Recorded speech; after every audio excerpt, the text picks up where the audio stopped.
Stay tuned to learn more about student interest in blockchain technology. Reimagine 2020.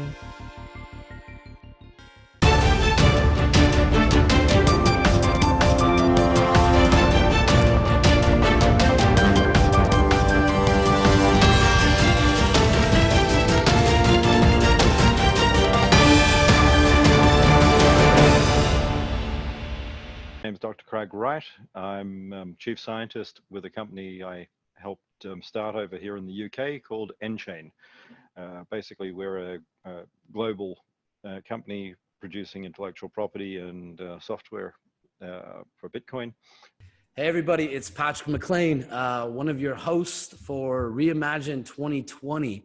You know, we've been doing a lot of really interesting interviews, but I have to say for myself, I'm pretty excited about this one. I know there's a lot of students watching this conversation right now, maybe general blockchain enthusiasts, etc. I'm sure in passing, or maybe you think you know a lot about it, maybe you know nothing about him. We have Craig Wright.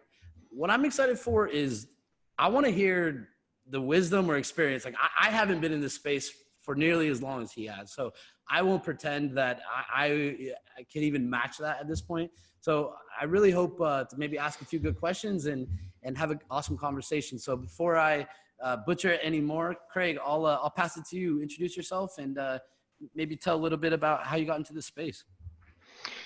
So basically, I got in this space, well, a long time ago.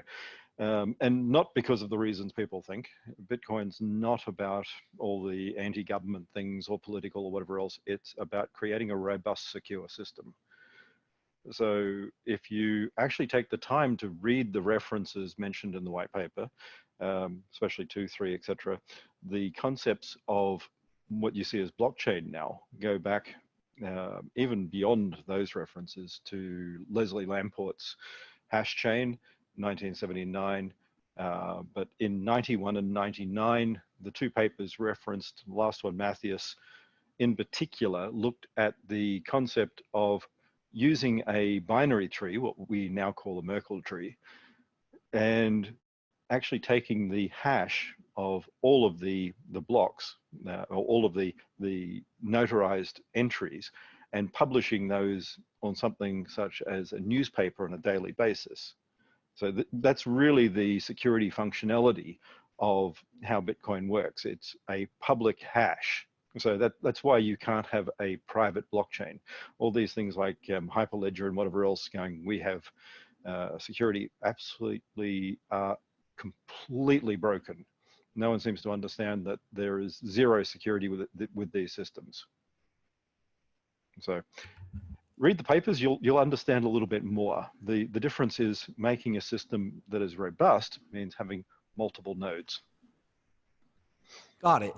And I'm sure we're gonna dig in a little bit deeper there, but I have a question. So can you just tell me a bit about your background before you got into blockchain? Like what was your kind of past interest? What kind of brought you to the point where this concept really drew your attention? So I am a typically hyper-focused Asperger's sort of totally socially inept person who gets an idea and then until it's finished just cannot give up on it. So back, way back, going back into the 90s, I had this concept of information security being broken. It's not economically incentivized. It doesn't actually, I mean, I had fights even back then with people like going back into the mid-90s, Marcus Raynham and I, for instance, had fights about gauntlet firewall. But he came up with this concept that the ideal firewall was a pair of pliers, which, if you think about it, you cut yourself off from the internet and you're safe, but you're not. You don't know that someone got malware onto your computer. And let's see, if you're Google, hey, we're safe, no one can access and do web searches. If you think about it for a minute, the sort of CIA confidentiality, integrity, and availability triad was the foundation and definition at the very base of security. And you could be confidential. You can have data integrity by turning everything off, putting it in concrete and putting it at the bottom of the ocean. But where's the availability? And if you don't have availability, you're not secure. So I had lots of run-ins with people even back then about this. And the concepts of some of these early sort of time chain things like Mathias and others who I reference in the white paper had the concept of doing a chain of hashes over things. I mean, I'm still amazed no one actually reads the source material, but I should be used to it. And that information would be then published daily. So imagine now that individual company has a problem. And we saw this because what they were talking about in their system was notarization for PKI, public key infrastructure, certification authorities, etc. It's actually, off the top of my head, I think it's RFC 3661, but I could be wrong, somewhere around there. And what you would then have is a single entity signing for others. Now, if you think about that a little bit further, you get a scenario like DigiNotar. DigiNotar were a certificate authority, Dutch one, that were compromised. And when you have a single entity, it's not just compromised from a point forward, like you can get with a blockchain. If you compromise something like DigiNotar, every certificate and notarization ever signed by that company is now untrusted. So the way to solve that is to actually have multiple competing entities. So with Bitcoin, you don't have any structure. You allow corporate entities to come in there and compete to be nodes. And this is where people go wrong.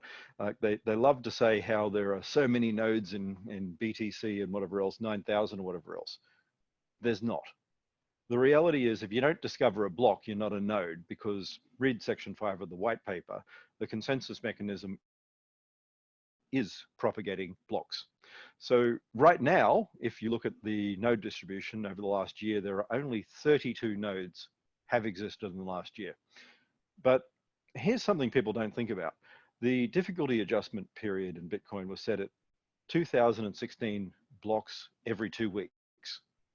So the maximum number of nodes you can have in Bitcoin ever would be 2016, considering all nodes being equal in computational power and investment.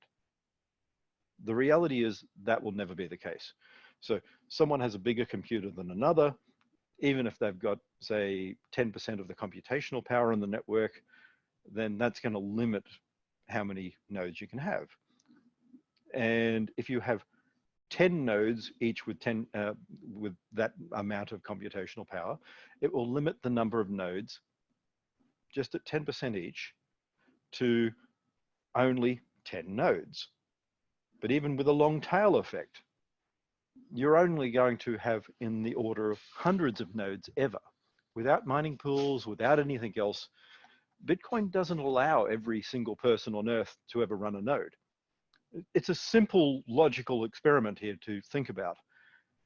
We're talking about R0 now with COVID.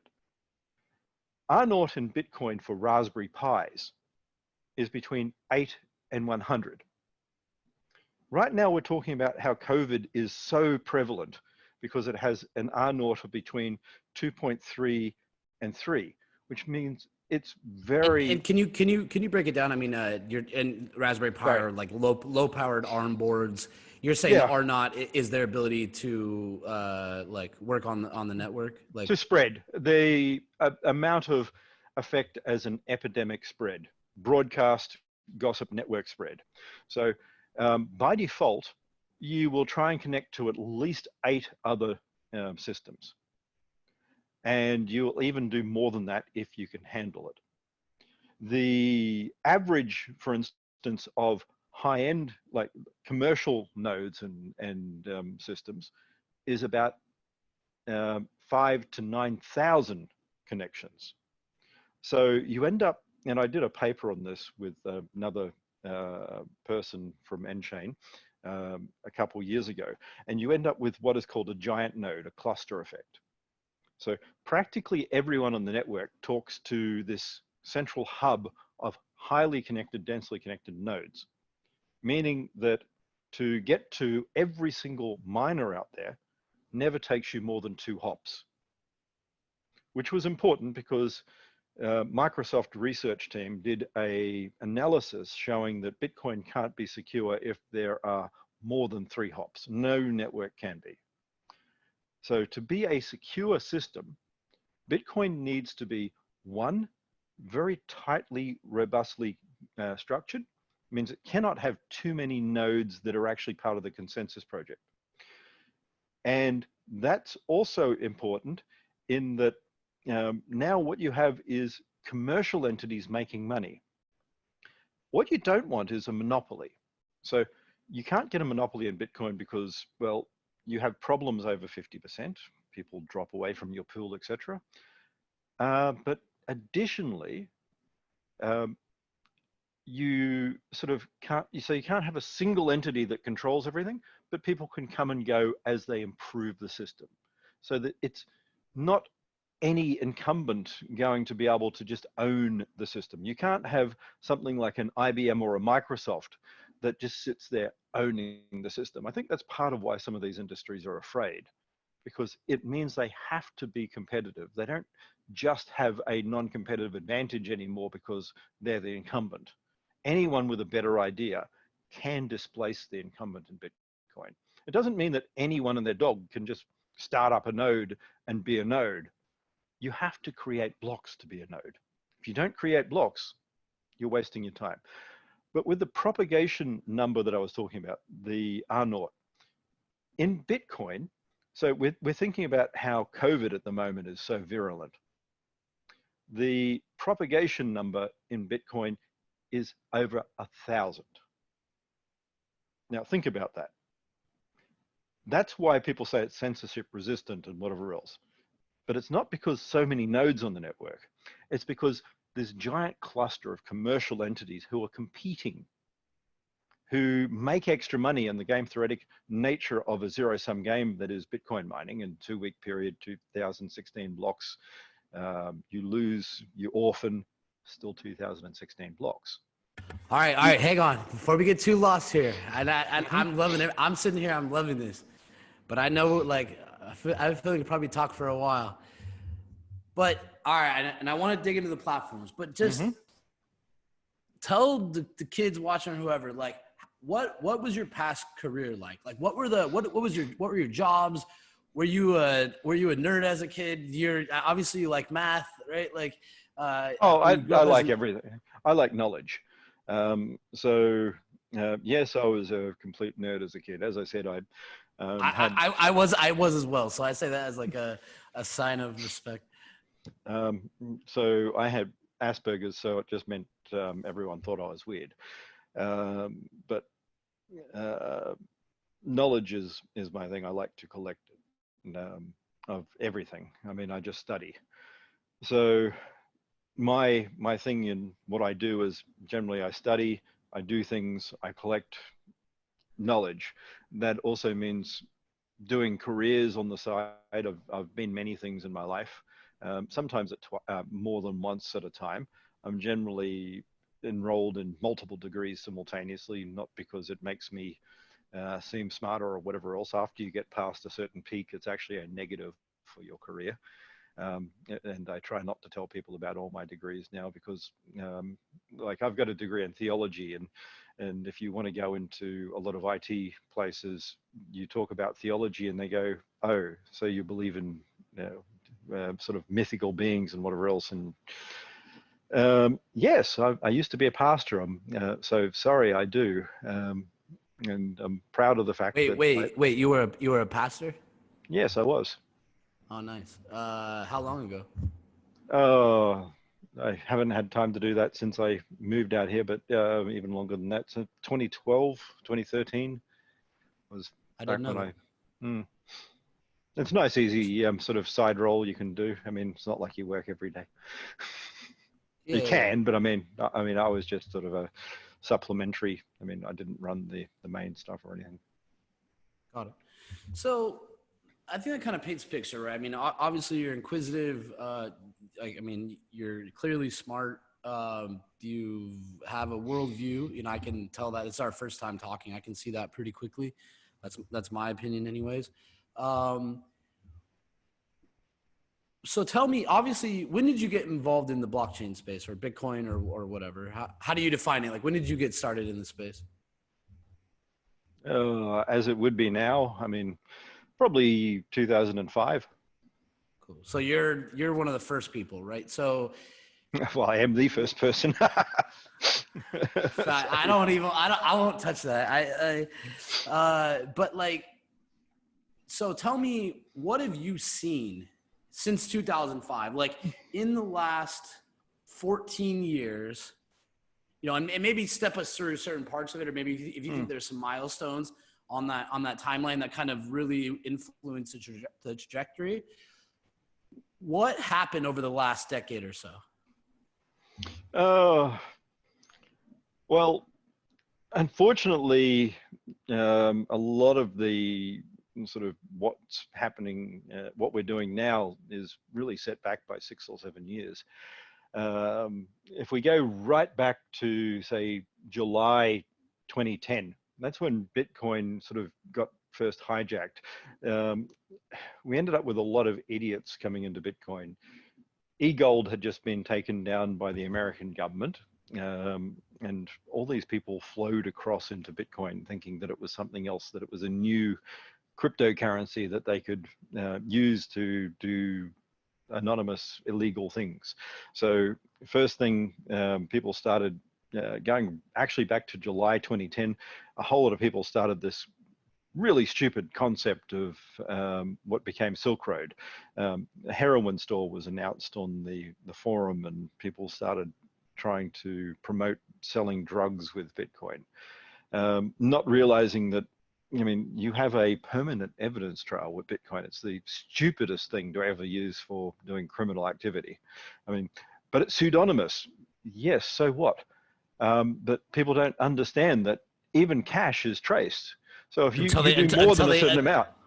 Until they catch you with your laptop open at a cafe and you don't have time to close it to stop them from getting the private key. And then it's not so anonymous at that point, right? Exactly. And even further, you have the 2IC of Silk Road only a little while ago got caught over there in Bangkok. So Vanity Jones got caught over there in Thailand, and he should have gone back to America because, well, American jails are much nicer than Thai jails from what I've heard. Yeah, there's some truth there. So, I mean, if you were just talking about 2010 and I think what happened with Silk Road, and you know, I have an interesting point about that. I was on some conversations, and I always kind of looked at it like when we, as MouseBelt, when we started looking at universities, right? I was watching it, I'm like, oh shit, like these schools are terrified, like they're not trying to help the students, right?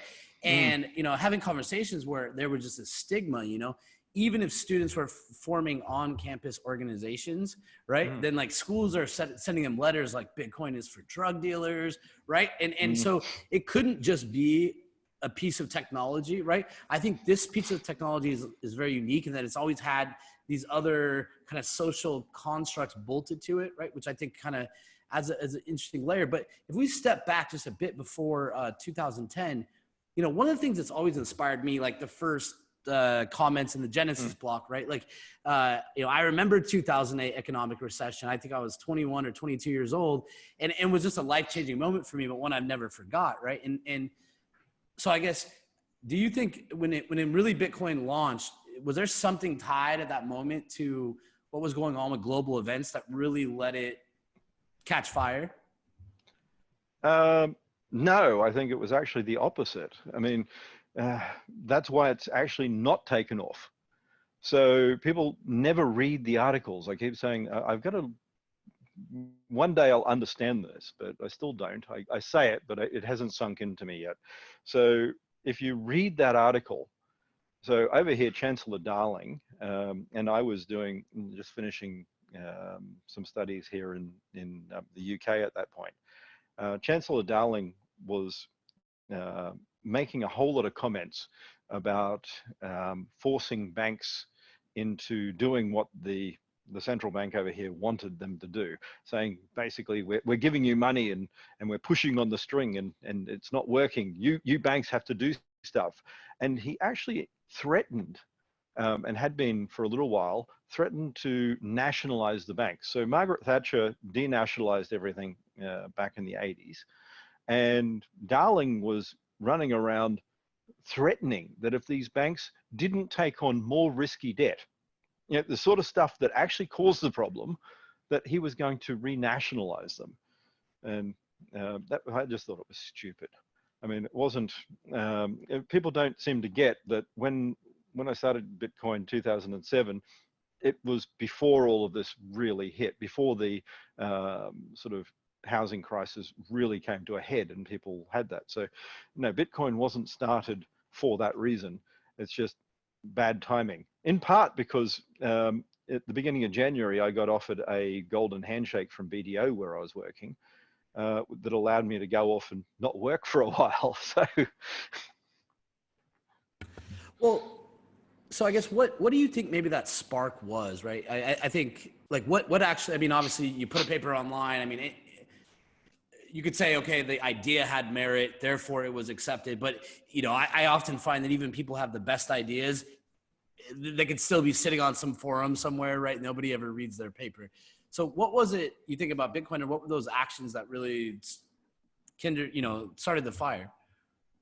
Like how did people start getting it, adopting it? What were really the mechanisms? They haven't. So, and like they haven't to the extent that you think they should, or like they people haven't. are obviously No, they're not. People are gambling and doing a whole lot of pre.com type boom stuff. People don't seem to understand that tokenized shares are not new. This gambling in tokens. There was a paper in, I think, 2006, in 1994 actually, called Wild Wild Web, talking about just this sort of stuff. The whole idea of web tokens and web IPOs, which is just tokenized shares, and this whole, they were talking about decentralized finance and everything like that. Then the term decentralized finance actually dates to 1927, which was a plan to sell a whole lot of unregulated securities, which ended up in the 1929 crash, but that's a different issue. So no, all of this, there's no real use.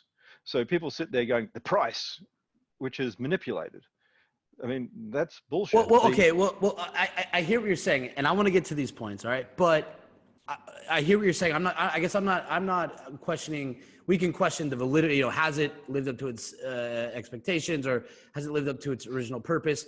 That part I don't want to dispute. But I think to me, it's at least clear, and you might have a different perspective. At least the brand Bitcoin, the word Bitcoin, people having wallets, etc., that wasn't something that existed before, right? Like, 2008, 2009. The first decentralized cryptocurrencies were in the early 90s. Before the crash, with the .com crash and all the rest, the cryptocurrency, inverted comma, industry was worth about just under $2 trillion, bigger than the whole thing now has been again. And this is uninflated money back then. So people just don't remember. There were proof of work decentralized cryptocurrencies back 90s, early 2000. There were variant systems that had really crappy economic models like Mojo Nation and whatever else that were decentralized in part, similar in some ways to Ethereum. So this isn't a new concept. Just 20-somethings don't remember it because they weren't old enough. They're not old farts like me. Well, and that's exactly why I want to have this conversation, right? So for the thousands of kids right now that are, a lot of you guys are really smart. I've talked to you. You're engineers. You're in AI. Matt. We need to reflect back on some of these constructs, right? Like, in some ways in the crypto world, we might be getting sold snake oil, right? And I think it's important to There's really no might. You are. I mean, right? So it's very simple. You have an economic term of substitute goods. So everyone says Bitcoin, but it's decentralized. No one cares that it's decentralized. They care that it's secure and robust, and you don't need thousands of nodes and everyone in the world running their own thing to verify. That's a load of crap. What you need is a few hundred and the ability for anyone to join. So you can't have a monopolization of the system. Now, at the end of the day, what that allows when you build it out is the ability to have micropayments. That's the real killing, utter sort of killer app of Bitcoin. If you do it right, you allow micropayments. Then section 8 of the white paper, SPV, you allow users to be users and then to monitor what's happening. They don't need every transaction. They just need to store the headers. 80 bytes per block, very small, about equivalent of your average cat photo posted on Twitter. That's it, secure. So they're being sold all this snake oil, like you're helping protect the blockchain by running a node. No, you're not. You're not engaged in the consensus process. You don't create a block, you don't do anything, you're useless. It's like saying, wow, Johnny, you did really well. You came last. You ran the 100 meters in only 6 hours. Yay! well, I think it was a cash grab, right? Like end of 2017, everyone's in blockchain now. They're making, you know, it still I've been in is. Silicon. Yes, right. So it's like I'm watching it and I'm like, wait, these guys raised how much money? And they built what? They built a wallet? Like they raised $200 million in 1 year. Right? I'm like, oh yeah, you guys are really innovating. Like, man, you're crushing it. Like, oh, in 5 more years on your roadmap. So can you, like, as you mentioned earlier, right? You were kind of there at the beginning, right? So when did it take a turn? Like, what do you kind of have a mental note where it's like this is when it really like something started happening that was going in the wrong direction? Silk Road. So everyone goes, wow, everyone heard about Bitcoin because of Silk Road. Utterly bunk. Silk Road was really the start of the end. If I just walked away at that point, Bitcoin would die. People don't seem to understand that this is all about the number of transactions. You have to have large volume or it's dead. Substitute goods, as I said, there are so many ways of transferring value, and Bitcoin has one thing that it can kill everything else on, and that is the ability to do lots and lots of transactions with very low cost. And at scale, it can be in the order of 1/1000 of a cent.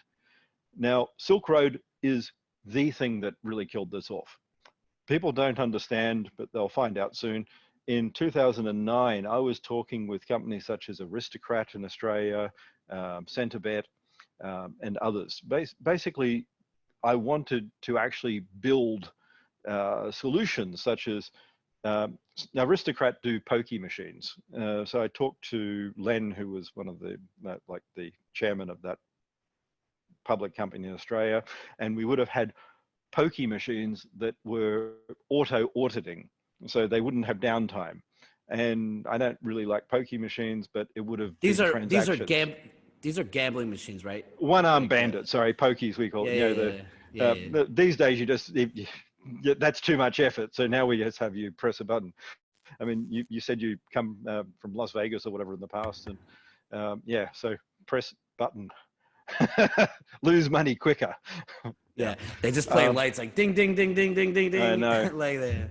But anyways, I didn't mean to interrupt you, but you're saying you were going after applications in the poker. Yeah, so I mean, I set up a company with some people I knew at the time, venture capitalist, John Fick, John Keeble, who was a really, really magnificently good electrical engineer and developer and chip designer and everything. And he had a company called What Watches. And one of the things we were trying to do would be a concept using Bitcoin of like having electricity payments and things. So that company was called Grey Fog. And we'd tried to raise money and had told the government about it, had filed all the things with the research and development sort of arm of the government, OS industry in Australia. And we'd been going about a year, and getting somewhere. Actually had an early sort of stage, sort of getting up to A series and all the rest. And that would have brought in a lot of transactions to Bitcoin. Imagine all your power meters around a country like Australia sending in a transaction every time someone sort of uses a kilowatt. That was the plan. But really what happened instead was, as we were getting ready to launch and really start developing it, he built some of the hardware and we had Chinese companies building all the stuff. And then we had Silk Road. And suddenly Bitcoin became a bad word. So I had actually sort of helped fund companies at that point. That Bitcoin could have been massively global in many areas right now. Not 3 transactions a second. I mean, I estimate maybe 300 billion transactions a second. Miners wouldn't be making this whole Ponzi scam. We would have been maybe, my estimates after the halving would be miners would be probably earning, because of fees, 70, 80 Bitcoin per block, more than the original 50 by processing. But all that died, and I'm slowly getting to the point where people are now understanding again and coming back. But all that died because everyone then tainted it with Silk Road. The government, because I actually had approached the Australian government about Bitcoin and filed a whole lot of projects for SCADA and everything else in July of 2009. And you know what it's like?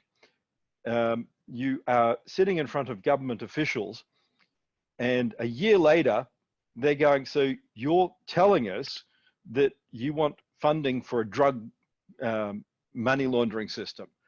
And I'm going, no, I'm trying to actually use it for real uses. And they're sitting there going, it's used for money laundering. And I'm going, but.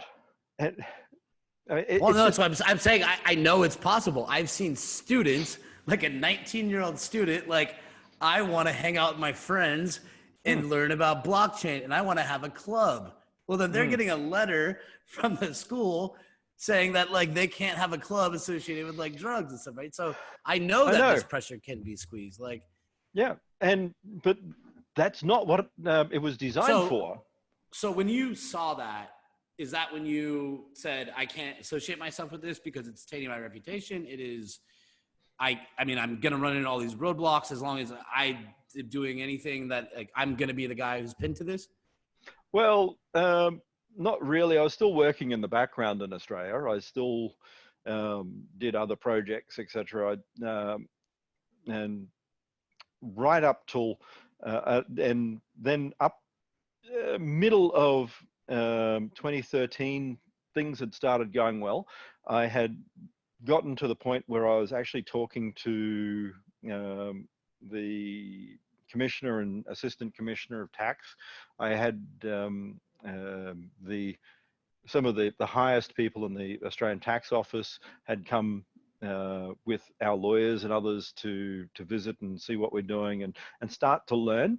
I'd had meetings with the High Tech Crime Commission and others. And then Mt. Gox happened. And then everything went bad again. So tell me, so for anybody that doesn't know, Mt. Gox, the exchange got hacked, correct? The Japanese exchange? Oh, didn't get hacked. It got embezzled. So, is that, I feel like is that commonly known thing, or just people are still living in, like, La La Land? People are living in La La Land. The guy got away with it. He spent a little tiny bit of time in jail because people didn't understand enough about the technology. But yeah, he basically stole a lot of money. That's the only way to put it. I mean, all this, we got hacked. No, he didn't. He moved the money. I was too dumb. And over an 18-month period, I kept moving the money into my hot wallets from my cold wallets because I never checked any of the results. Just poor little stupid me. I mean, really? Yeah. Okay, so so what did that change? Like what then? So you're saying this is 2013. So then what happens next? Oh, then all the communications with government officials went negative again. They just saw it. So the prior 2 years worth of working to try and get people to start understanding what Bitcoin was went down the toilet. And again, it went back into it's just drugs. At the same time, of course, Silk Road got taken down, and I'm sitting there going, look, see, drugs aren't good on Bitcoin. And they're sitting there going, see, drugs are being used on Bitcoin. I'm going, it means you can trace and follow, which is a legal concept. And it's so much easier than cash. It is the ideal form of cash. I mean, if you think about it for a moment, privacy is achieved on cash, not because it's cash, but because of the limited quantities. Right now, if you try and spend, say, 10,000 pounds on buying a car, then the person is going to have to fill out a cash form and say that they received money and all this other fun stuff. The bank will do it, the car dealer will do it, anyone will do it. And it's actually even less than that. If you're on an ongoing relationship, and people don't even realize that if you have a relationship with a restaurant and you go out there and you buy $2,000 worth of wine once a week and you pay cash, that restaurant will actually have to fill out a cash receipt form or lose its license and not be able to sell alcohol and trade. Yeah, like all FinSec laws require it, right? I mean, you have to declare, exactly. or the bank needs to submit paperwork, any transaction over 10K. Yeah. But okay, so I'm trying to wrap my head around. It can even be less. That's what people don't get. Well, they define it as like a suspicious transaction, like. Yeah. So you have. I mean, so everything. So Bitcoin's no different. If people start realizing that Bitcoin is just a funding mechanism, it's like cash. And if you do $3 transactions or 30-cent transactions or a 30th of a cent transactions, then no one's going to care. But as soon as you do large ones, then people will. All right. So now we're at 2013. The Mt. Gox happens. Hack happens. You are. It sounds like you're. Right, exactly. So it sounds like, from what I'm hearing, you are trying to, the way you're pushing it, or way you're pushing for adoption is to go to the regulators, to go to the tax authorities and say, look, I have a system for you that will add value to your process, maybe give you stronger way to uphold things in court or in criminal cases. And at the same time, it sounds even like automate tax. I mean, one of the arguments I had was we could automate GST, which is goods and services tax, like VAT here in London. So because you can have multiple outputs, I'd actually been trying to sell the idea that if we're doing cash-based payments, the merchant wouldn't need to maintain like 12 months worth of not touching money in a bank account to be able to pay their tax at the end of the year. It would simplify things for small businesses by just having an automated system where the money goes straight to the government. I mean, imagine how simple that would be for a small business. No needing to have all their systems audited, to go through all this process. It's just the money comes in, I get mine, you get yours. Less paperwork, I mean, from an efficiency standpoint, is great, right? So, and I want to pull out from this point. I want to make sure I understand correctly. So what I'm hearing is you're kind of trying to legitimize it. At the same time, you have this hindrance, which is Silk Road, you think, is tainting the reputation. You're running into roadblocks from regulators because of what spurs here. And then at the same time, is there a community? So there seems like there's a community growing at the same time that's kind of fostering these dark underworld principles a bit versus how you viewed it? Unfortunately, yes. I should have really pulled my head out and been vocal a lot earlier. I didn't want to be. All right. So wait. This is a life lesson for any student watching. So if you would have gone and changed anything, like if you could go back in time very precisely, like what was something that you would have done differently? I wouldn't have hidden.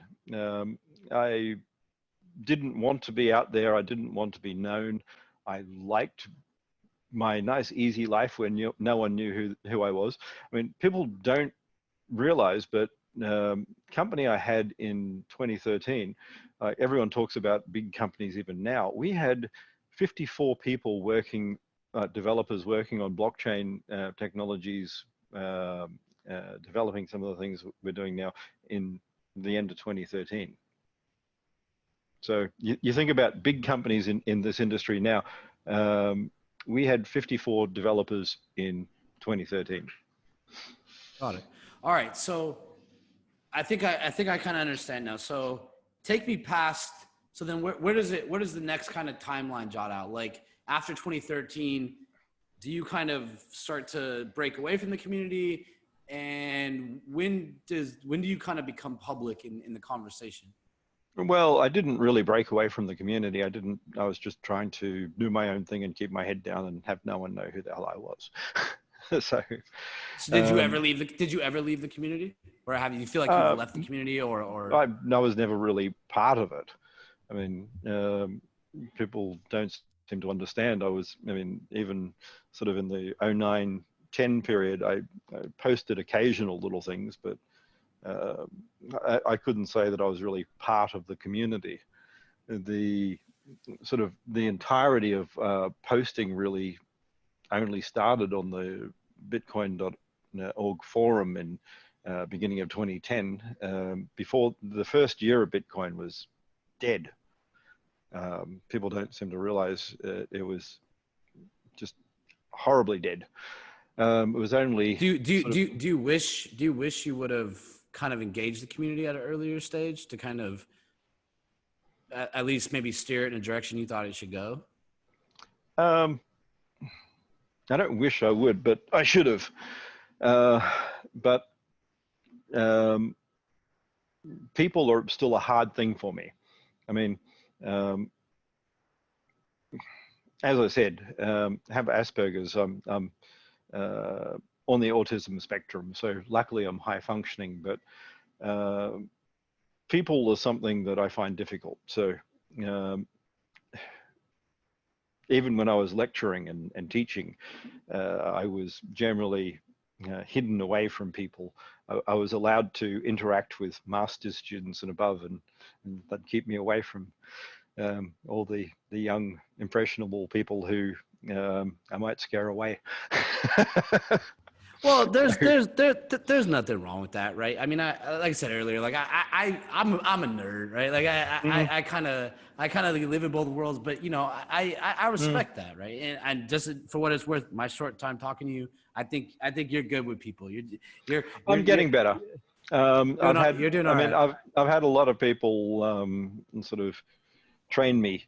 So one of the big things, like Jimmy Wynn, who has been associated with what we've been doing for a few years now.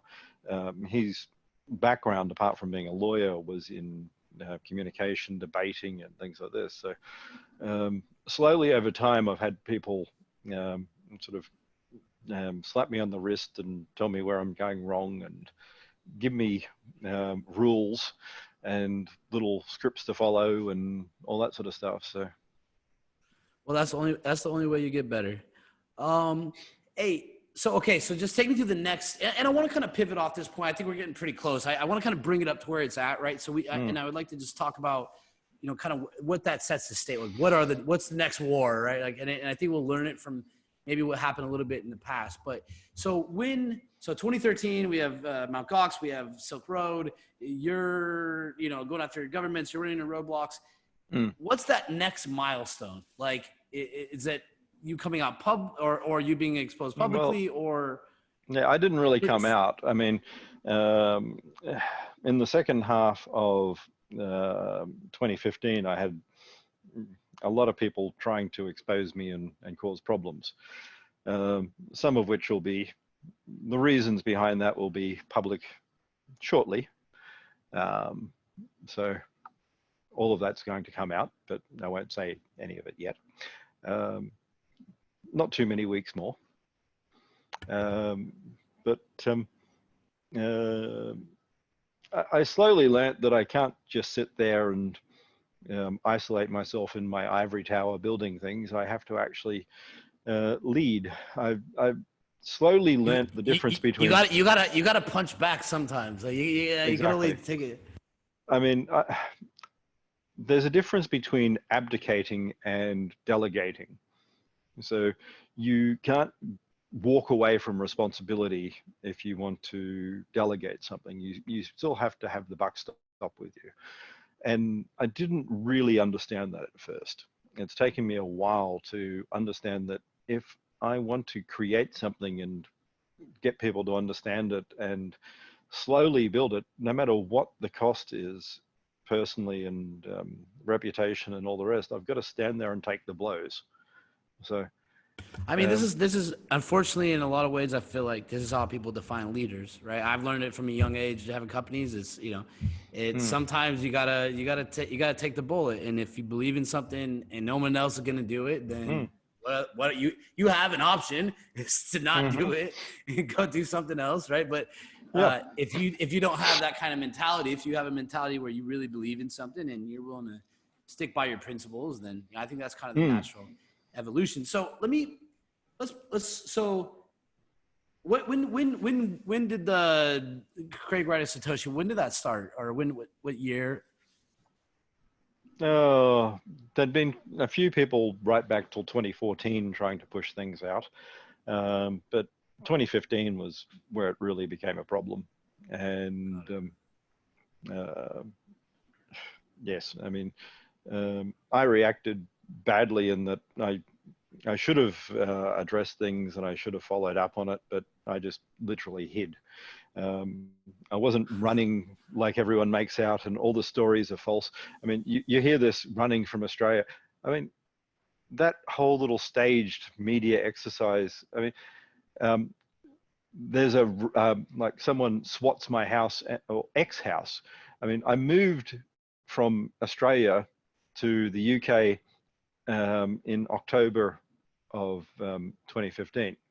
Then in December, there's this whole bullshit exercise. But it looks good because there's all the police going there, and there's this whole story of me running around and hiding and everything like that.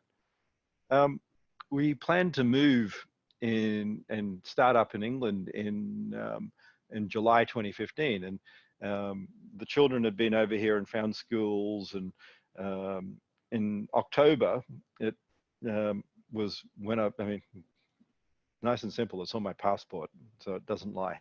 I actually moved over here for the first time into the UK, and been here since. So at that point I was still going back and forwards to Australia because I've got family there, got other things, but we weren't living there anymore. And there's a reason why this whole media raid on an empty house was empty, because it was empty. We'd already gone. So, I mean, no one seems to question. Craig Wright leaves empty house. Is mastermind behind drug money worldwide. I know. That had to be pretty. Is that? I mean, obviously, I would be scared. Were you like? Was it a little nerve wracking? Well, like I would be like, oh, this is. Go ahead, sorry. You've got global media chasing me, so I didn't know what the hell to do. So I just deleted. Did you hire a PR person very quickly? I didn't, but other people in the organization did. That's good. Which, yeah, well, not really, because I had fights with them. I didn't want to do any of that shit. So I was my own worst enemy at the time. So unfortunately. So wait, your own worst enemy hired a PR company to protect big? I was my own worst enemy. I mean, yeah, all these people trying to do things that I didn't want to do and dress me the way I didn't.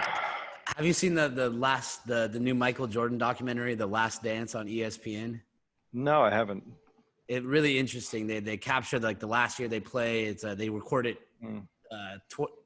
20 years ago, but the last episode they put out, he's sitting in the room, he's smoking a cigar, he's telling the camera, he's like, man, I'm done. He's like, it started to hit the point he couldn't leave his house, he couldn't leave a hotel room. He's like, this is the only time I'm ever going to be alone. They're filming Michael Jordan. He's calling the grocery store. Can I come in? Is the store closed? He's going and walking around the cart, grocery shop, right? And it's like, so I believe it. Like, I mean, people say it. I can't imagine. I mean, that's especially in this world nowadays, the way media can portray things, how quickly they can crucify someone, right? It's, and to a certain extent, it's criminal, right? So you were. Go ahead. I mean, no one seems to understand. No one checks facts. So, like, even the articles that ran with this shit, like there's this big thing up there, and you search ATO's Criminal Investigation Unit raids Craig Wright's house. Well, here's the first thing for you. In the US and Britain, the IRS and HMRC, respectively, each have a criminal investigation unit. Australia doesn't. So the people who were behind all that didn't actually realize that there's not actually a criminal investigation unit in Australia. Well, actually, they may have done that because from an SEO point of view, it's really good. Because if you think about it, a non-existent entity, ATO, and my name, I mean, like if you just do a search on this non-existent entity, the only thing that will come up is Craig Wright. So it makes it look like everyone's following this. It's an SEO trick. So you've optimized a fake news to come up, and no one questions it. They never go and go, well, in the hierarchy of the tax office, is there a criminal investigations unit? No. I always laugh about that, and not to get too far off subject. And I think another question I want to ask you, but I joke. I think when I saw 2016 election, especially, I'm seeing a ton of fake news come down. Right, I'm seeing people share things on Facebook, and I'm watching it, and I'm like, they can't. If I have the New York Times, or I make a website, I take the link, I put it in Facebook. Facebook makes the New York Times link and a website I just made look exactly the same. There's a nice image, there's a subject, and then only in the bottom you see a little URL. But for a certain generation that's not technical, they don't even know. And then even if they go to the site, they're like, oh, this looks pretty professional. It has to be real. And I would joke and say, I think we have a social responsibility. Like, imagine if I wrote down on a piece of paper, the New York Times, this date, this Kim Jong-un dropped a nuclear bomb, and put it on your doorstep, and you woke up.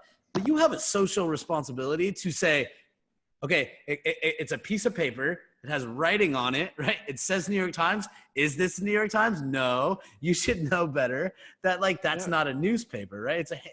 Check your facts. Not hard.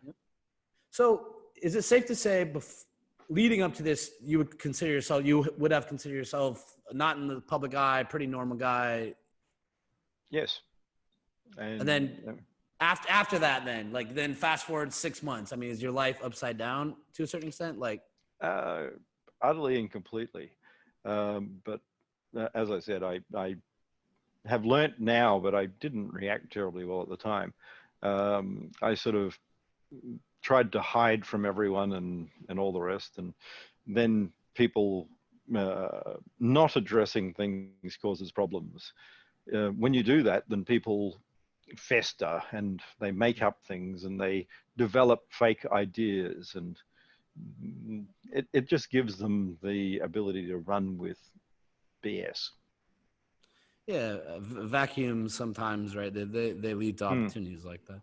So, all right. So now, maybe I guess we go. I guess let's talk about like the next. What would you pull out of the next milestones then? So everything is in the public now, and then is it? Do you kind of view the next things? I think obviously, I mean, I would be. You start to have a little bit of public disputes with people. We could talk about Bitcoin Cash. We could talk about Bitcoin SV. What were like those next kind of notches on the timeline you think that started to evolve? Oh, well, other people break away. I'm going to keep going with my original vision. Mine works, and theirs is just a Ponzi to pump fake ideas. So, I mean, but can you just step me through that? I mean, so you're seeing the community go in a way you don't like. Now you're publicly exposed. Now it feels like you're going to outwardly go now to kind of defend yourself and really start to push outward. what are those next kind of few things that happen, like in sequence, if you don't mind? Oh, I mean, it's probably a bit different from your point. I mean, I guess in 2017, I sort of came out again because there was a whole block size debate, which should not be a debate. I mean, it comes down to arguments about how many transactions can you have and all this other BS. Well, it's very simple, as many as you can handle. Now, as I discussed with you earlier, the false narrative here is everyone needs to be able to run a node, but only people who build blocks are nodes. Nodes are defined in the white paper very well. And the consensus mechanism in Bitcoin is very simple. It is you enforce rules by creating blocks. So if you don't create blocks, you're not a node, full stop. The node is defined. It has a whole little set of steps, including making blocks and broadcasting blocks. You don't go through all of those, you're not a node at all. So what people don't seem to understand is there cannot be all this, there's 10,000 BTC nodes and whatever else. It's impossible because there are 2016 blocks every difficulty period.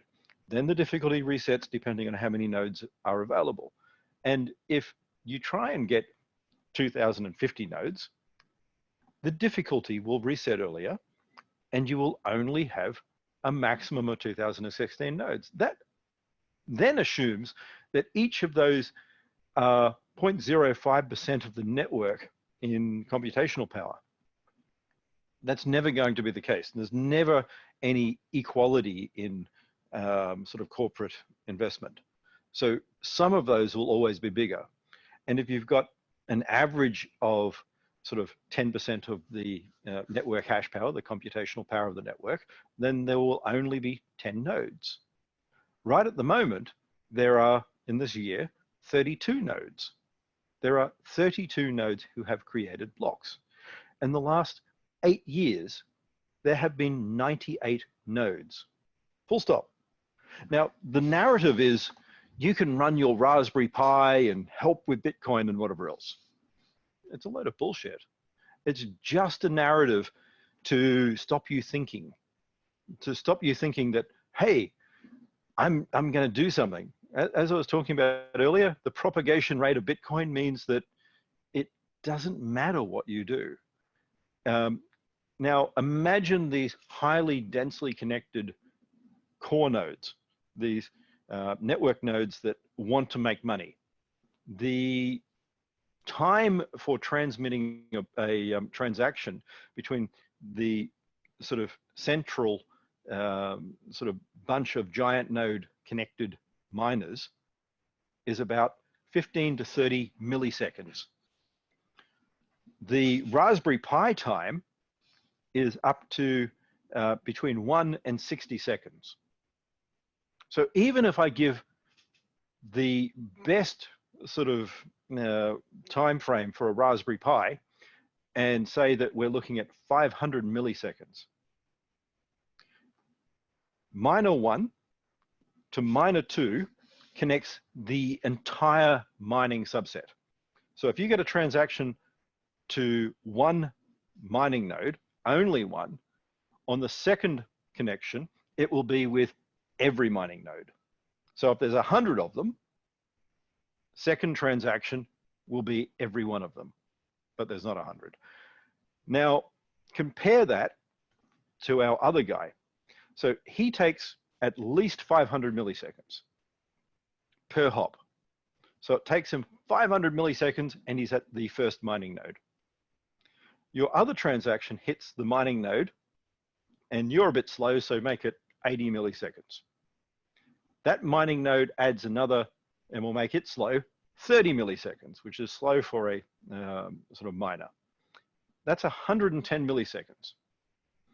In 110 milliseconds, every single miner has a transaction. The other guy is still sending. So your non-mining node is utterly irrelevant. In the entire history of Bitcoin, no node, inverted commas, that is not mining blocks, is not investing in the network, has ever transmitted anything that has been incorporated into a block, ever. But that's not what you hear. I mean, you can actually test this quantifiably. You can actually go out there and monitor transactions between these things. And as I said, in 2008, I put a paper out showing the network structure. And people don't look at it still. They sit there going, but I'm running a node, I'm doing something.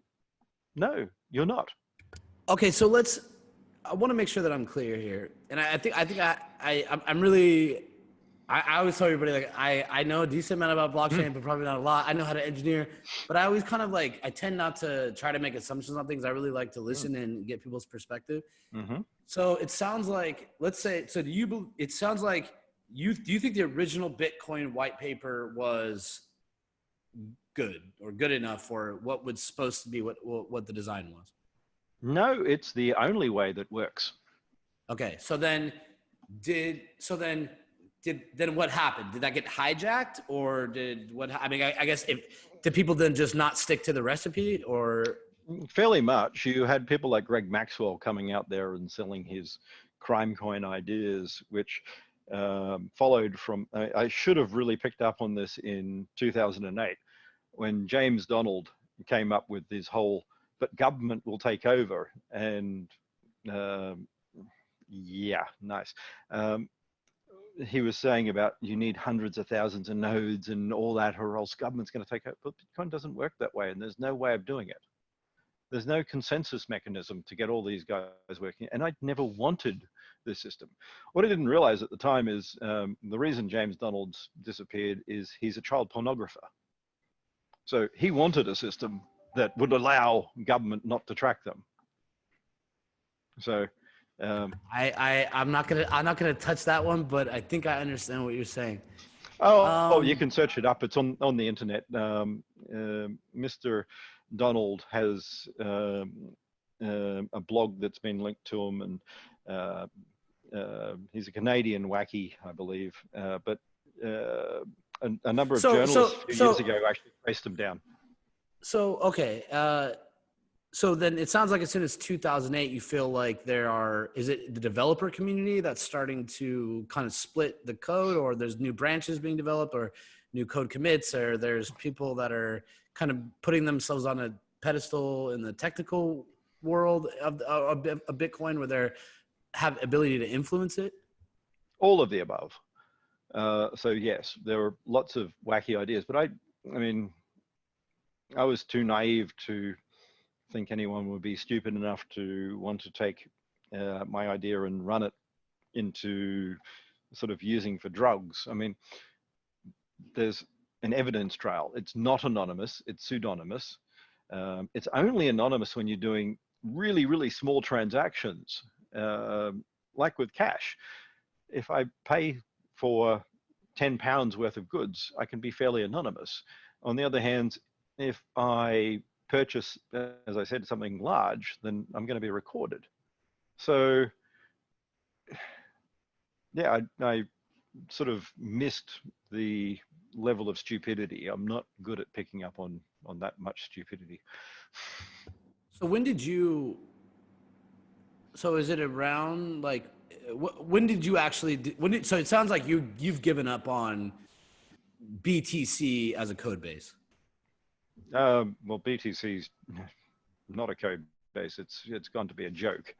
So all they've done is copy the Bitcoin database and pass off as if they're Bitcoin, while removing and trying to change all these things in order to make it sort of try and work. They don't seem to understand that they can get rid of signatures, they can do whatever else, but you've got this fundamental flaw. There will never be more than 2,000 nodes. I mean, this whole, oh, it centralizes. Well, yes, it's designed to allow a small number of commercial entities. When I said Bitcoin ends in data centers, or I said it scales Visa size and you get specialist entities running nodes I meant it. It's designed that way. And they're not going to get around that with Lightning. Because imagine you have Lightning, but the transaction can be altered by the miner. And miners invest hundreds of millions, if not billions of dollars right now. So they're easy targets. Bitcoin is about making these fiduciaries easy targets. Peacocks don't have tails so that they can be fitter. They have tails so that the fittest animal can show off how unfit it can be. Basically, it's sort of the handicap principle where you demonstrate, hey, I can get away from the tiger can't eat me, and mate. Well, in Bitcoin, the demonstration here is I'm an honest miner. So if you're a dishonest miner with a handicap, the tiger's there, and the tiger's law enforcement. But law enforcement and government don't need to be involved in Bitcoin if you follow the rules. Last sentence of the white paper, miners enforce rules. Think about that comment, enforce. Not they vote and they create, enforce. Rules include laws, rules include custom, rules include all these things simultaneously. So to actually enforce rules doesn't mean that you go out and create rules. You don't change the protocol. It's set in stone. I said that. Protocol doesn't change. But, and I'll get into a different bit of that in a second, but if you enforce rules, you're like a policeman. How many people want their policeman to make the law? Imagine if police could choose what the law is as they pull up. I'm sorry, I was only doing 50, officer. It says 50 on the sign. No, I've changed the law. It's 40 now. I mean, enforce laws, not make laws. So that's a major issue that people, these anarchists and whatever else, don't seem to want, but don't care. It's how it's going to work. And I put a lot of effort into making sure that the concept of Bitcoin isn't something that is easily hijacked, especially now that it's scaled. I mean, this is their problem. So, okay, so then what, and obviously you've kind of tried to take it back a little bit. You tried to build your own vision, right? And can you kind of walk me through? Well, I haven't taken it back. I just haven't stopped. I've made sure that it's actually aligned with the original, and when they've added crap, we've rejected it. So they try and have this false narrative that I split away from them, but that's not really true. I mean, SegWit wasn't when Bitcoin started changing. Segregated witness and this whole where the hard fork bit, Bitcoin doesn't hard fork. And let's see, all the changes to end lock time, to end sequence, they're major changes that actually altered how Bitcoin fundamentally worked, but most people don't understand it. So this soft fork concept is a deception. What you're doing is saying, we can change the protocol. All you need to do is not look for a while, not notice that we're hoodwinking you. Trust us. We're a group of developers. I mean, how is that decentralized? We have 3 people with code base commits sitting there going, we can do whatever we want. We can add these things to the code. We're decentralized because, hey, we sit over and tell everyone what everyone else agrees. Remember, there's no voting mechanism in core. 3 people sit there and say, this is what the community wants. Sounds like Stalin. It sounds like a lot like a popularity contest. Well, not even that. It's not even popular. They tell you what is popular. So when Stalin told everyone what was good for the Soviet bloc, you liked it because, well, you didn't want to, that was your choice. You like it or go. So I want to make it tangible for everyone listening, and I think for again, if you've never been in Bitcoin, for anybody watching this, for the students, for the Bitcoin enthusiasts, would really like to be clear about, some of the next evolutions that you really tried to, dig your nails into. So what was that first, I guess, separate brand or separate product or separate initiative where you said, okay, I'm going to go down my own path a little bit? What was that? 2008. There is no sort of separate. You're getting it the wrong way around. I'm basically doing the same thing I've been doing for the last 11 years. Well, I'm not saying that. Maybe I'm not making it clear. I guess I'm saying, like, for example, you were part of Bitcoin Cash, right? At a certain point. But I don't really care what you want to do for the naming in that way. That's an exchange thing.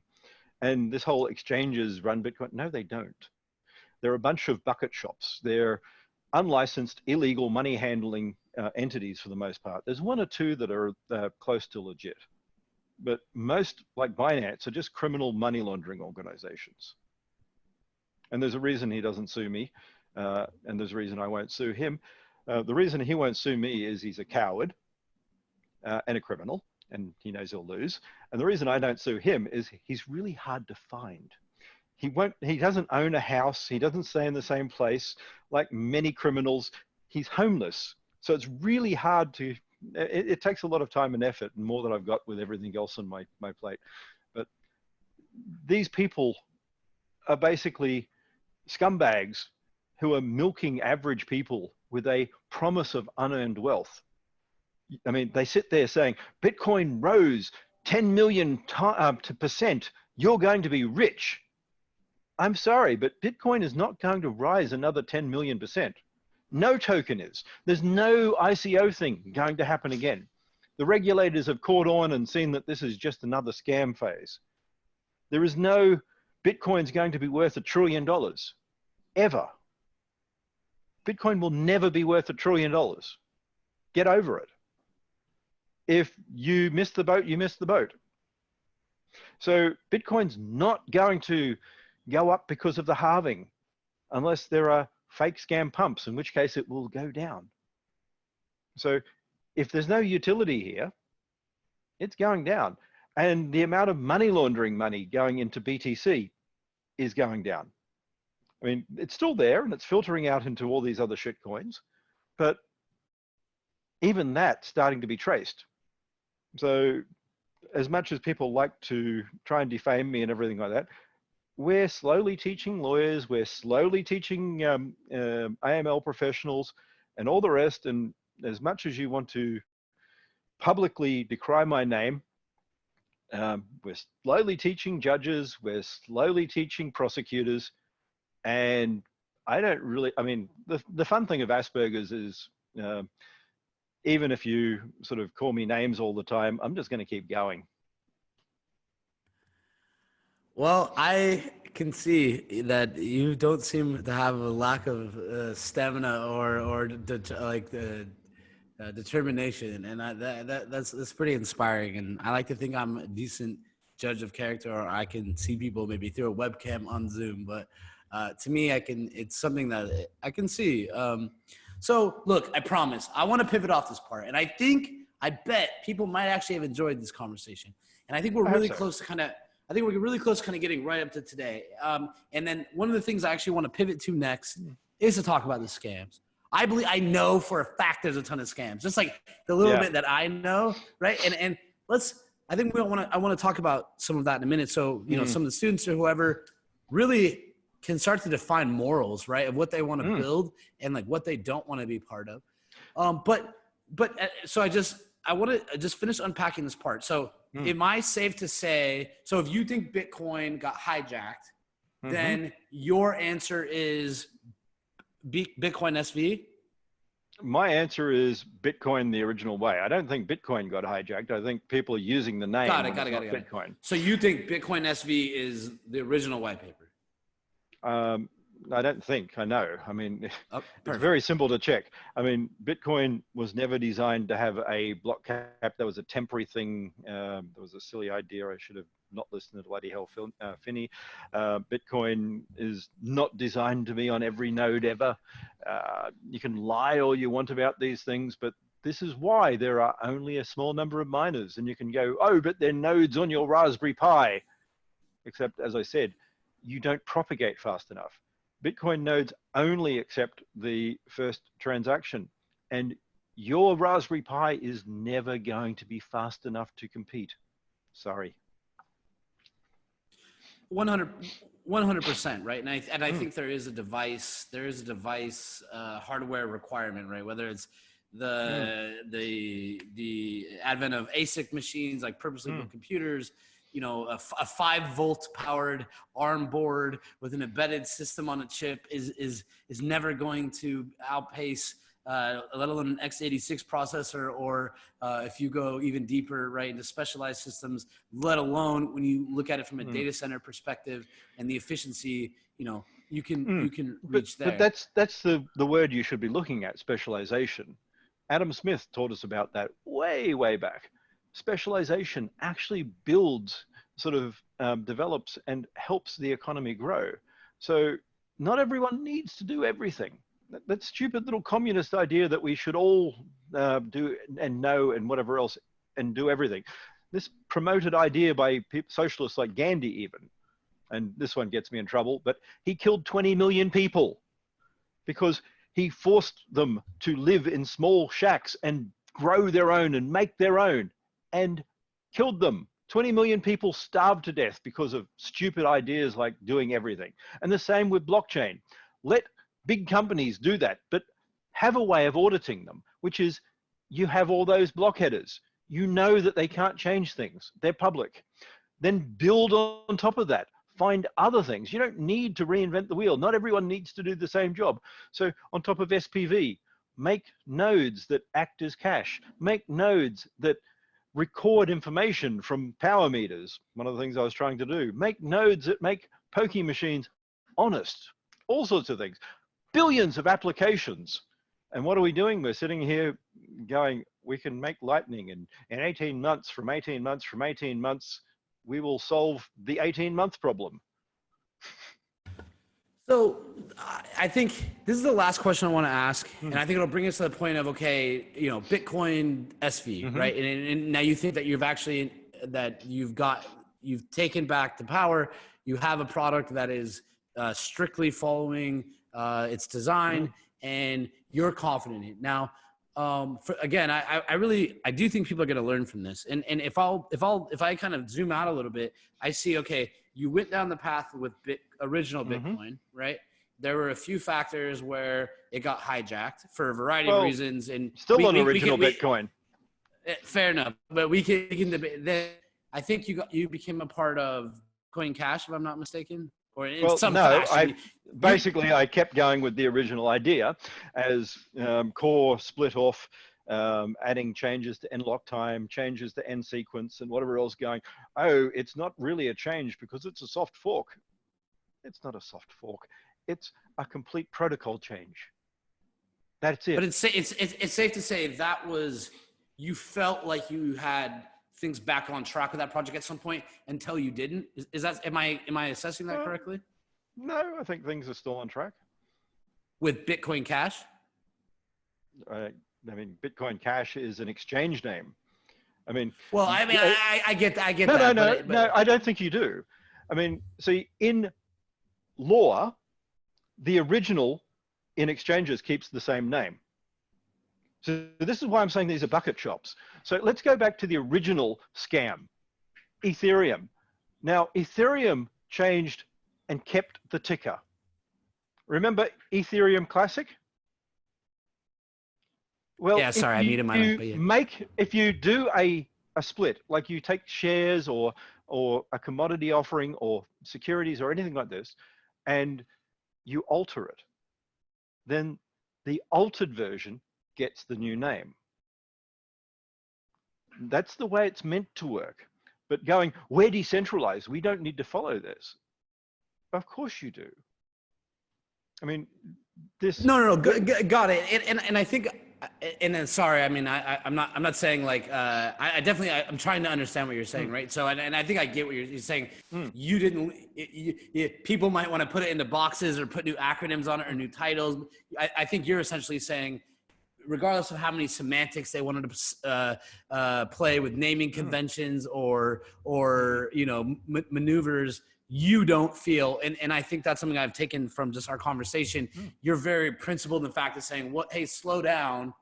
I know it's easy to kind of get sucked into the talking points of X, Y, or Z, but that's not necessarily how the dynamic is flowing. So I hear what you're saying, or I'm trying to hear what you're saying. I think I'm learning a little bit right now. All right. So the original stays the original. If you want to change that, there's a little problem people will find that they're having. I mean, you don't get everything in open source. Microsoft are open source. Open source doesn't mean everything's free. If you look at the web page on the Wayback Machine from 2009, you'll see that the open source software isn't everything. The network isn't the same. The database isn't the same. Not everything's given away open source. And people don't seem to get this, but I'll give you a nice little simple example. MySQL. MySQL is open source. There are free community versions of MySQL. If you build a database on MySQL, Oracle don't own the database. The community don't own the database. You own the database. The database, because it's on an open source license, doesn't actually transfer. Got it. All right. Let's switch gears. Let's talk about scams.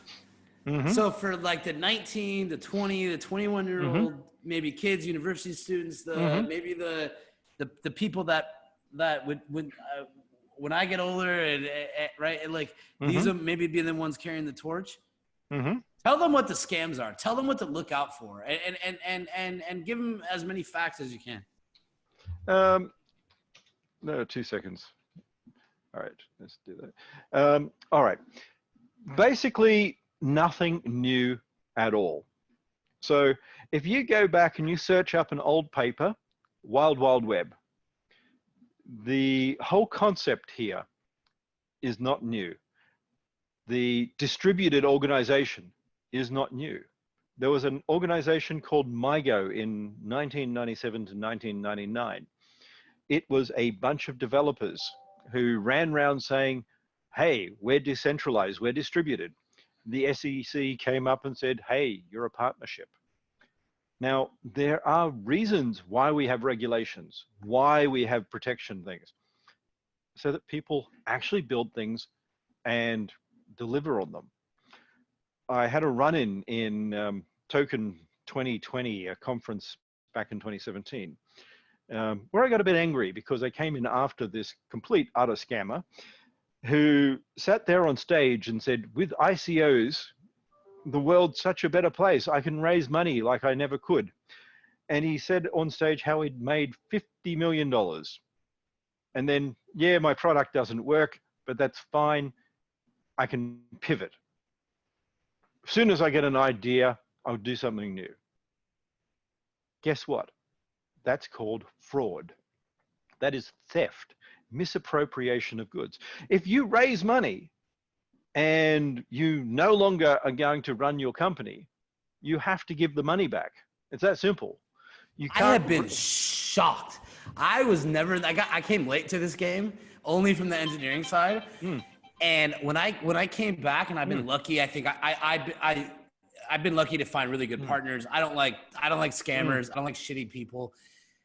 And the stories I hear, these like half-baked documents signed with zero accountability, money unaccounted for, no fiduciary responsibility, no code execution, zero code commit, they close down. It's. I blame Silicon Valley. I mean, Silicon Valley used to be about hardware and reality. And people still lump things like Amazon into Silicon Valley, but Amazon and Silicon Valley are completely different. Microsoft, Silicon Valley, completely different.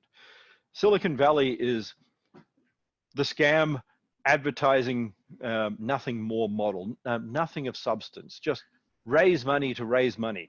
If anything, I'll get enough users that I can con advertisers into sort of focusing things like the Twitter, the Facebook, the whatever else, no substance. And that has become the basis of Silicon Valley. It is just a scam trainer. I mean, this is why I have run-ins with Twitter and whatever else. The whole business model of Silicon Valley has changed from what it used to be with hardware. They're actually building things to now build fast and scam people well. Take investor money because they're stupid. We don't need to worry about revenue. We're gonna have a no. We were talking before this call, and I'm not like crazy successful, but I've been in tech. I've had multiple companies, and like I always hated dealing with venture capitalists because I feel like they never gave a shit. Like they're like, oh, you have 5 minutes, right? Impress me, and I'm looking at him like, dude, fuck you. Right? Well, like, I'm not your monkey. What you want is some kid to come in here who's boiled it down to he's not focusing on building anything good. He's spending all his time trying to practice to impress you, right? And that is so that you can impress other people, so that other people will give you the exit scam, and you can create the typical Ponzi. And what you can do is you can create an Uber or a Lyft, and everyone can go, wow, you got a unicorn, because you've made no money. You've fucked people over. You've basically, as California is now suing and whatever else, created this toxic industry that really just says we don't need to apply the law, and we can take these people and not give them the legally required holidays and healthcare and anything else, and fuck them over because everyone else is going to fuck them over better. So I can fuck them first, and I'll milk them for everything they got, and then make this false narrative about how I'm helping people. And now we're seeing it right now, right? During COVID, these people are not employees; they're contractors. They have no health insurance, so they're kind of stuck. They're stuck in this legal, gray area where they're getting no, stimulus checks, and I find over time, if you're doing things improperly, they might not show their head today. They might not show their head tomorrow, but it's eventually going to have, a bit of blowback. So, that's what I'm hoping people will notice. The Silicon Valley codes eating the world mentality is screwed. It is absolutely anti-robust. It is fragile. It doesn't create anything. It actually takes away anything that is of value in the world. I mean, I don't really care what people think. This whole Mark Andreessen crap about computers, well, get out of the Silicon Valley little bubble you're in and look at the real world. There is more paper printed now than in the 90s, and more than the 80s. Computers make more paper. We print more, we write more. So yes, Amazon Kindle has books, but guess what? Still buy physical books. Why? Because Amazon changed things. I mean, I've had books that I bought on Kindle and they've just updated them. I don't want you updating my book. If I have a particular version, I want to use that. If I get a quote out of a book, I don't want it different because someone changed it. I want to be able to say first edition, that's it. Second edition, that's it. And that actually changes. Sometimes people remove things in online books. I mean, not right. It's funny. I was actually reminded the other day, something I had read from Vint Cerf a long time ago. And a little bit off topic, but he's just talking about how we really need to protect mediums, right? People, if you go back thousands of years, you have cave drawings that are still there. They're still persisted, right?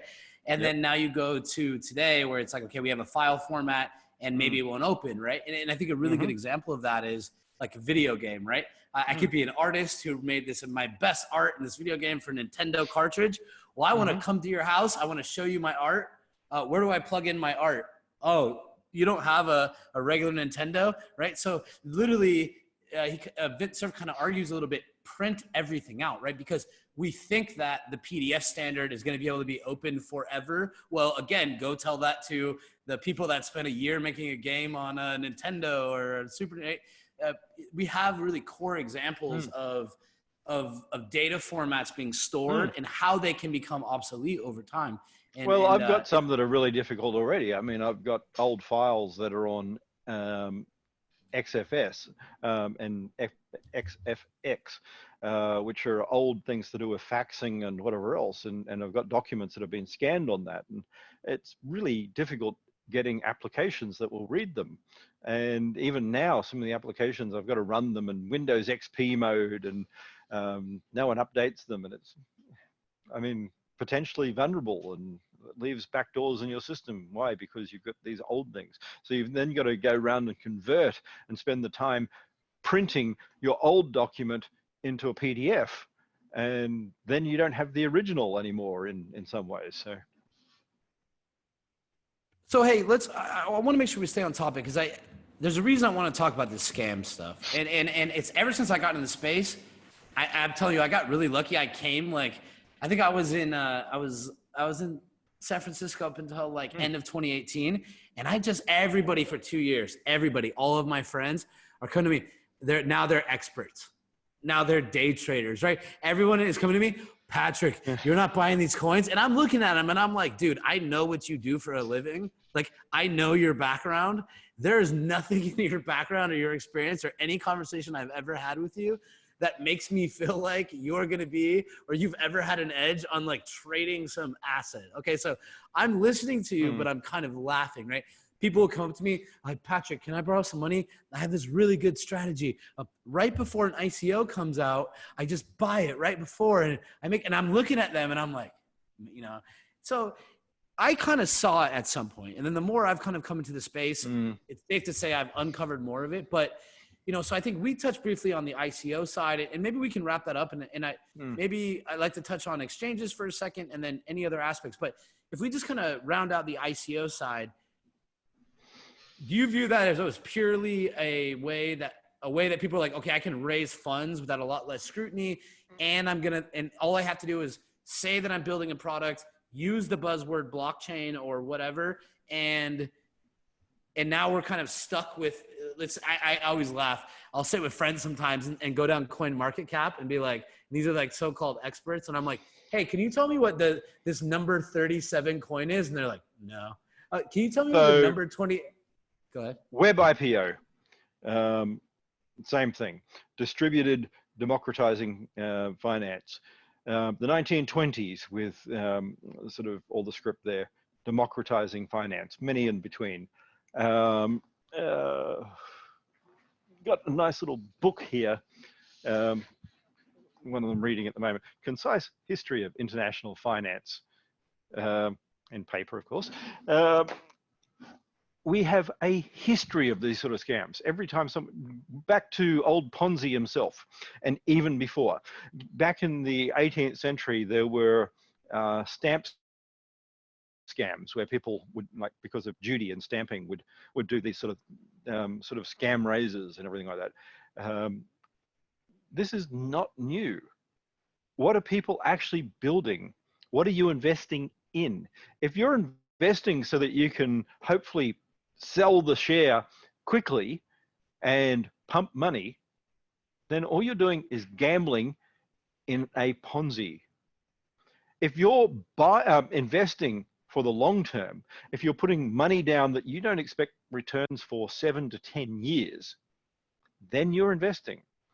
If you're expecting a cent back before 7 years, basically you're a gambler, and all you're doing is hoping that some other fool will buy your scam quicker. So this whole democratizing finance is crap. They're not democratizing finance at all. They're just finding old people and the ignorant people and saying, you can put your hard-earned retirement money in our scam so that we can retire on an island quicker. That's it. There's not a single ICO out there that's ever done anything. There's no companies from this. There's all these people going, we've raised by doing a token sale. So what? What have they created in now 4 years? Not a single company. No one's been able to point out a real company that has not just scammed people out of money. Not one.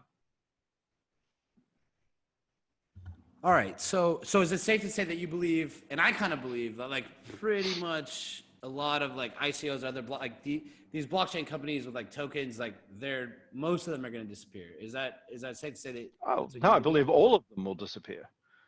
And they'll go like that. That's what no one seems to remember. And you hope Bitcoin. I know, I don't. Oh, I mean, if there's a purpose, then people will use it.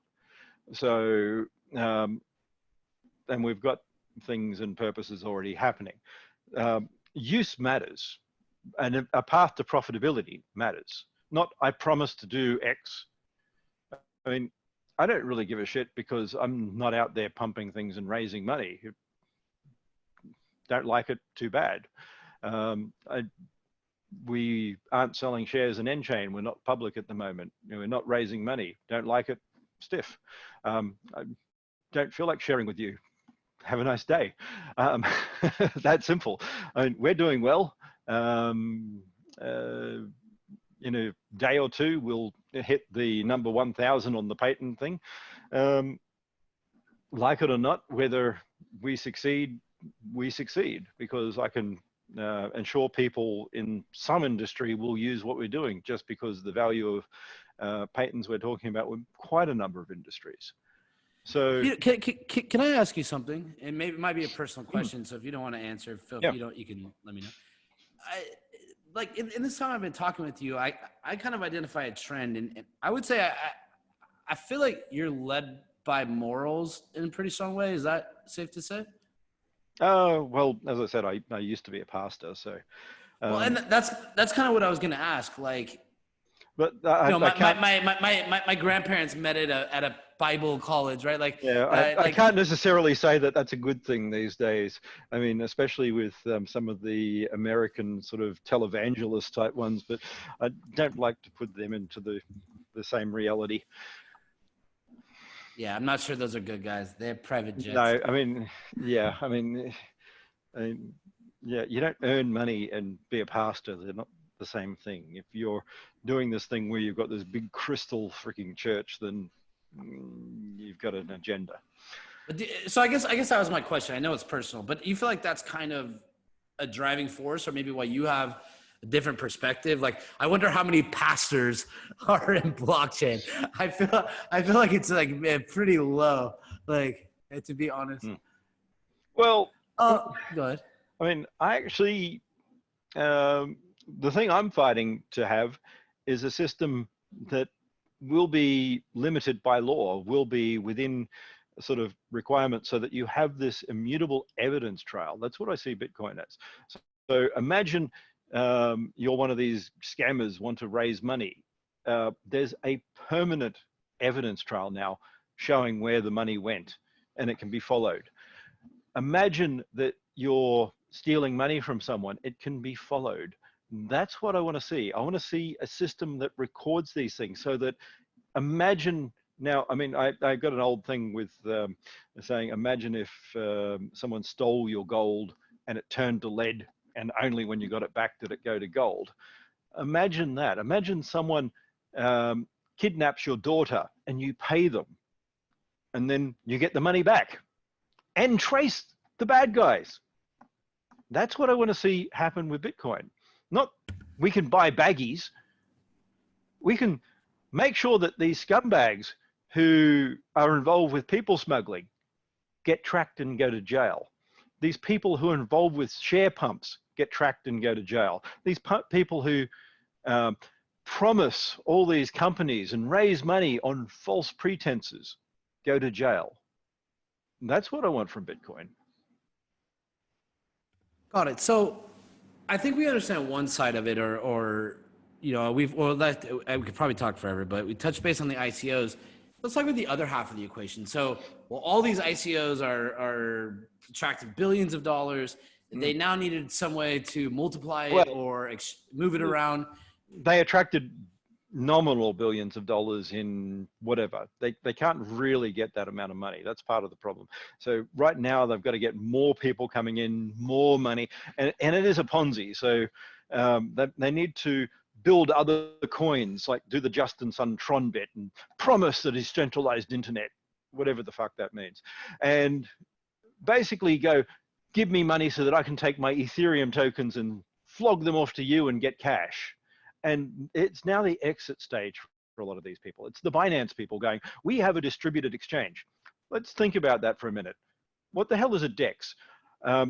If I have 20 nodes and I control all 20 nodes, and you as investor, i.e. Rube, put your money onto my distributed node, and I have utter total control, because there's no such thing as a limit order book that doesn't require that you lock your money into the exchange, that it's custodial. Every single exchange ever invented, even right now, is custodial. It doesn't work otherwise. So you give your money to this fool, and he gives you a promise of Binance coin number 2 or 3 or whatever the hell he's up to, where it's going to take over Ethereum and do what? Have CryptoKitties version 3 that no one will care about a year from now. But hey, he can then move to the next country and make a bit more money. And he can take that money from the Russian oligarchs and launder it, and the South American Coke dealers and launder it. And you can help him, and he can take a small percentage. Right now, it's one of the most efficient ways of laundering money. Binance, for instance, is about 30% better than the next best money laundering scam. So, I mean, it is literally just out there laundering a lot. But the problem any of these have is they start getting to a size where they get noticed. No, yeah. Well, I mean, you see with the Enrons of the world, right? The House of Cards eventually topples down. I mean, everybody kind of says, what was the guy Enron's name? I can't remember, but you know, it was just, there were no questions. It's like they're the smartest guys in the block. They have some magic in the background. You know, they're winning. Don't ask why. Just take your check, right? And then one day, you know, even the Bernie Madoffs of the world, they had everyone fooled. Like there was nothing. And a simple amount of validation, a simple amount of auditing would have proved it at any time, right? And in both cases, there were people like me who were sitting there going, it's a problem, and everyone shat on them and called them stupid until a point in time, and then everything flips. So, I mean, as much as you want to get into detail, I mean, who specifically are like the bad act? I mean, like, is there thousands of people? Do you think there's 5 at the top of the space that like? It's asymmetric. So it's power law distribution. There's a few really big ones, and then there's a whole lot drawn out. So there's the ones who are in denial, who sit there just pumping coins and promoting things without actually being licensed and legally able to do it. The ones who run web SEO on these things, the ones who do Twitter scams and Twitter bots and whatever else, the ones who are engaged in making these things, doing help desk for them. They're, probably the same guys who call up and go, hi, I'm from Lloyd's, and your card has been compromised. I've had 5 of those calls in the last day. I'm not actually with Lloyd's Bank, by the way, but I have been recording you guys and sending you off to the police. Yeah, when I have that information on the database you hacked, it's fake. Yeah, but that's a hobby. We've got to have a hobby. Okay, so do you think, it sounds like you're telling me, I mean, you have identified a lot of the ICO world as something you think is a scam, or is a scam, as you would say, and sounds like the same for exchanges. Are there any other parties in this circle that you think people need to keep an eye on? Oh, yeah. There's all the dark web stuff and whatever else that everyone tries to promote as so great, so good, so wonderful, not realizing just how bad it is. Like everyone sits there going, Silk Road was wonderful. It saved all these people. Bullshit. Utter bullshit. no one mentions all the people who died of overdose, the bad drugs, the whatever else. And they sit there going, oh, but there's a reputation system. So is there? So you get like the kids who, a group of them died from laced ecstasy that they bought from Silk Road. They can't post their review. They can't post their reviews from the grave. Exactly. This is what people don't get. And their parents don't log onto their account and go, little Johnny died. This guy killed my son. I mean, think about it for a minute.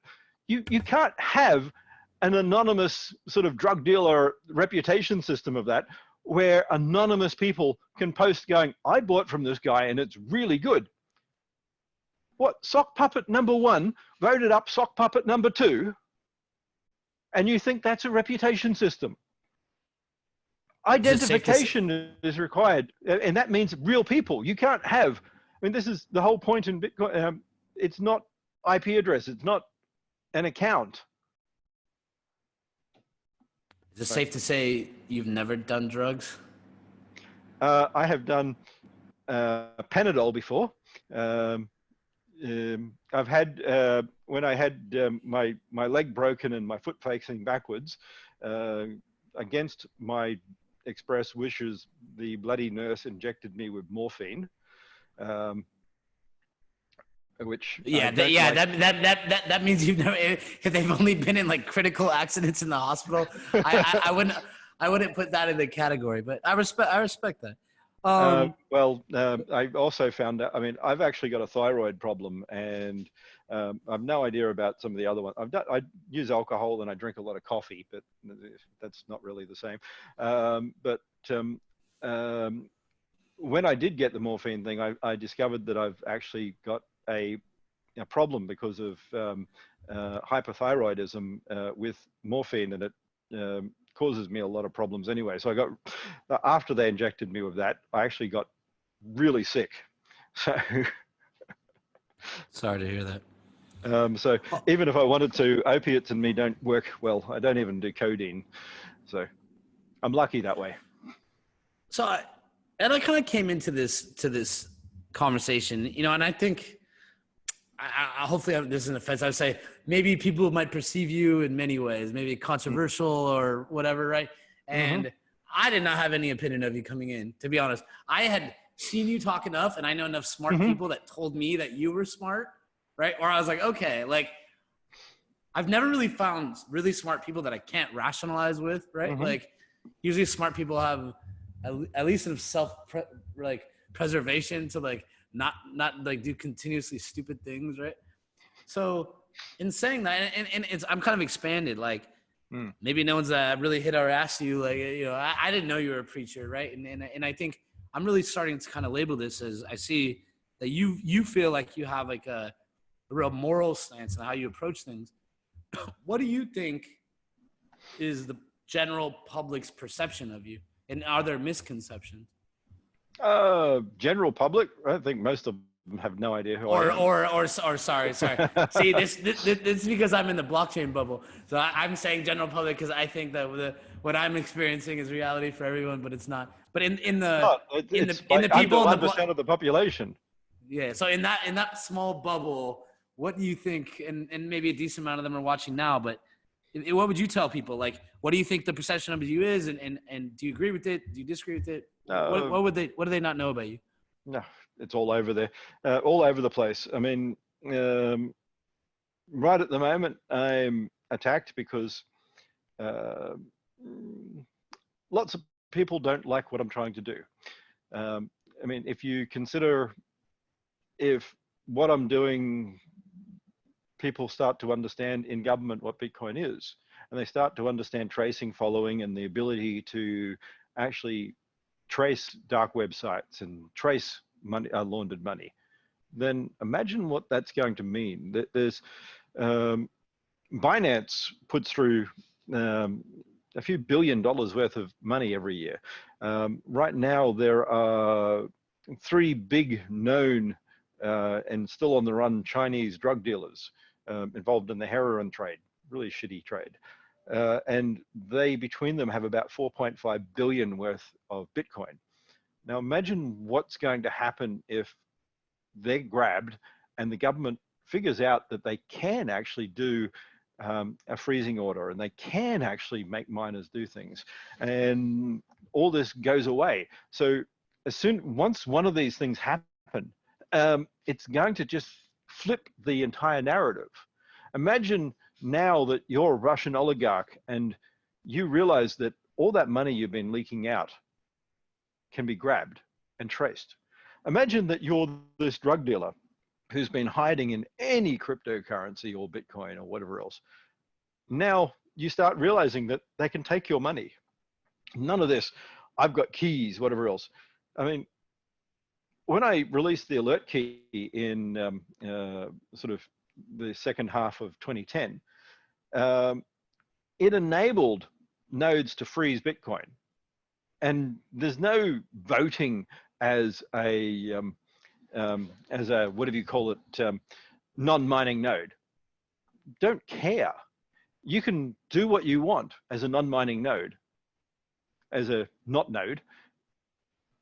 You may not run that, but if a court order comes saying you're going to put that on, you have $500 million worth of investment.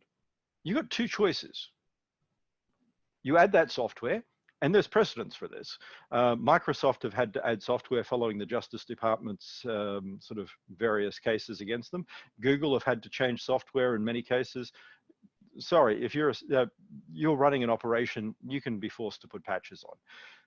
So imagine now suddenly 5 miners. That's all it takes. 5 BTC miners get an order. What do you think they're going to do? I mean, you tell me. Well, let's see. The big ones, because China was cracking down, moved their actual corporate operations overseas. All of them require US banking licenses. So there's this simple thing. America controls a lot of that. It's very easy to control no matter where you are in the world. It's easy to get global freeze orders. Liberty Reserve with 42 countries all simultaneously issuing was a perfect case in point. So 42 countries, there's not 42 miners. So I hear what you're saying, but like what, from like a personality standpoint, from like your motivation standpoint, like, do you feel like, and maybe you don't care, but like, I'm just curious, like, do you feel like people misunderstand you? Oh, of course they do. Or misunderstand your intentions? Yeah, but most people in the real world aren't anything to do with any of this. Most people in the real world have absolutely no link to what Bitcoin is and don't understand it. So sure. Well, sorry. So I'm saying, again, I'll have to keep correcting myself. I realize I'm living in a bubble, but like, I'm only talking about the people who like know who you are, I guess. Like if you were to tell them something, like if I meet somebody and brings your name up to me, I'll be like, I talked to that guy once. He was a pretty nice guy. Like, I think it looks like he's trying to do something. Looks like he has conviction and he's trying to build. He has something he believes in, and he's willing to fight for it. It's not going to change what I do either way. I mean, you can attack me, you can call me names, you can send things to people I know, whatever else. But at the end of the day, I'm going to keep doing it. I'm going to keep making sure that this moves down the track where law enforcement stop money launderers, stop people smugglers, stop drug dealers, stop drug traffickers, stop all of the arms dealers from using this system. And if you don't like it, too bad. I'm not stopping. I respect it.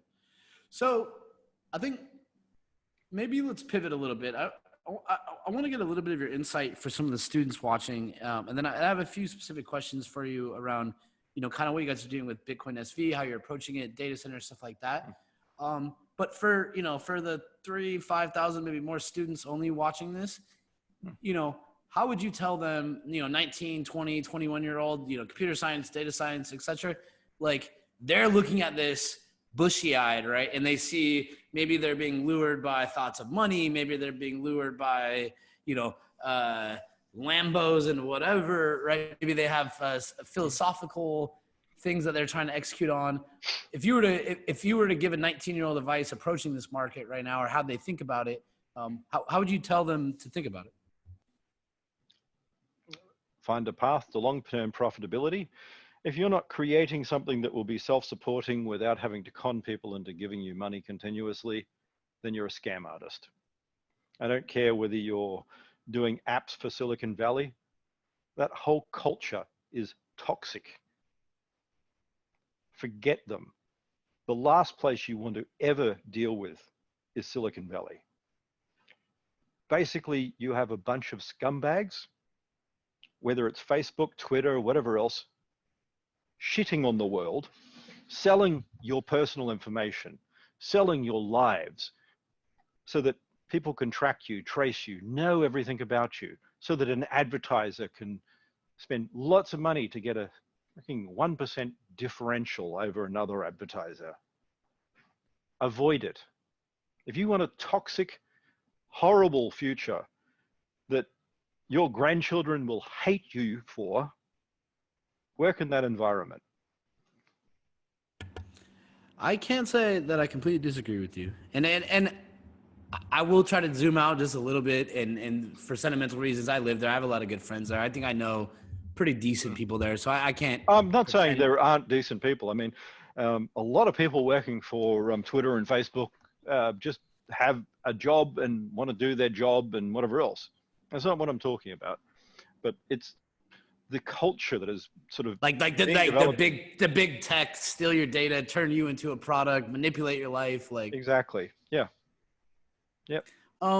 What companies do you respect? Like, I mean, not in the blockchain space, but technology companies. Like, which ones do you respect?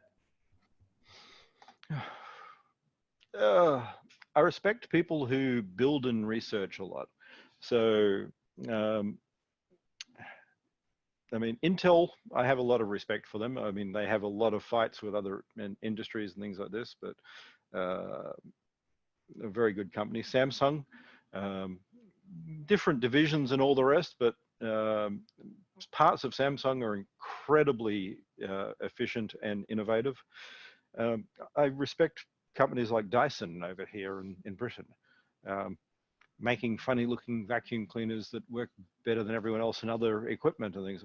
People who innovate and create and take risk and put a long-term investment into things, not begging government for money. I mean, it's one thing to get a tax break. It's another thing to say, give me money because I need to start in your thing. But rather having a path to profitability, long-term sort of investment, long-term growth. And I heard a few trends there, like as you mentioned it, and when I pulled it out, I hear kind of a lot of hardware examples. Is it safe to say, do you like Elon Musk or? Never met him. But like you like what he's doing from the outside? I mean, if SpaceX becomes more efficient, good. A lot of the ideas, I think, are just puffery. Some of the, I mean, let's see, I don't particularly like Tesla, but some of the advances that have now happened in other car makers even only happened because they wanted to compete with them, so that's good. So there's pluses and minuses in that. I mean, some of his history with PayPal and other industries there, I would put as a real negative, but there are other positive things at the same time. So it's a difficult balance. So, I realize now, actually, as I think back over the last like 2 hours now we've been talking, I've heard you mention hardware multiple times, and I heard you mention it in regards to Silicon Valley. And you said, you think at one point Silicon Valley was really leading innovation, and you kind of associated that to what they were doing with hardware. So what is it about hardware that where that's kind of a validator for you? Like, do you feel like software doesn't really have like a real output value, and then when only something you can hold has the value? It's both. I mean, hardware and software together. It's not just saying software will eat the world. It won't. I mean, there's this sort of false religion right now that AI is going to develop into a general AI and be super intelligent and be smarter than us, and we're going to have a singularity, and that Kurzweilian crap. I mean, anyone with half a freaking brain who's researched. You're talking about Ray Kurzweil? Yeah. Basically a con man priest, selling these bullshit ideas to people with extropian things where they want to freeze their head and hope that the freezer burn doesn't kill their brain. Not even realizing how the brain works or anything like this. I mean, most of our consciousness would most likely be in the brainstem, not the cerebellum. But anyway, that's a different issue. I mean, the mind-body problem sort of precludes most of what we're doing for artificial intelligence, and this whole algorithms will solve everything. No, they won't. And in fact, most of sort of what makes us human isn't digital. I mean, it's actually analog computing. It's very messy wetware, and we're not even close to having anything that is going to replicate a small rodent, let alone humans. So, I mean, we could probably replicate a spider because, and we're not even there yet. But yeah, I mean, it looks good on television where you get Boston Robotics, and they have this sort of scene of the dog running that everyone goes, "Ooh, that's so frightening," not realizing that there were like 20,000 shots of frame and then try it again. And the thing was a total failure. I mean, it fell over all the time. It can't walk up a set of stairs, but then you get all these things and you edit into sort of a movie frame that makes it look like it's working so that they can raise more money. It's not. We're not even close, but we're trying to sell that. Things that actually help people would be good, not promises of replacing people.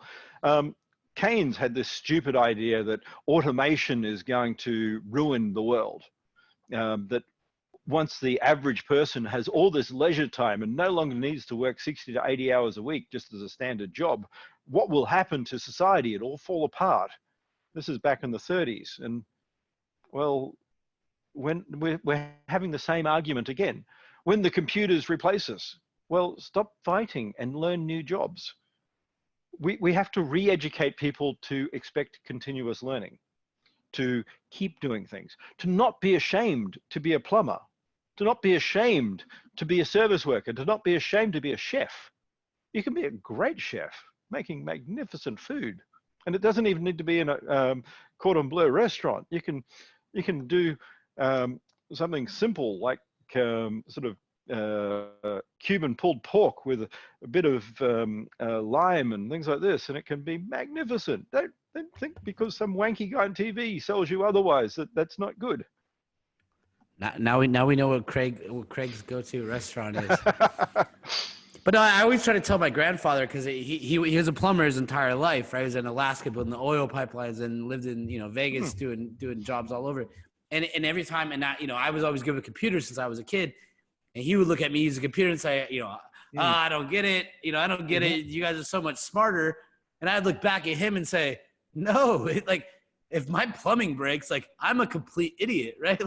I have to I honestly view when I look at plumbing, I'm like, I don't know, I'm more comfortable on the computer, right? I don't know how to fix my car. I don't know how to these skills are coming very handy, right? And then maybe this whole software eats the world BS. I mean, how's software going to change my hot water?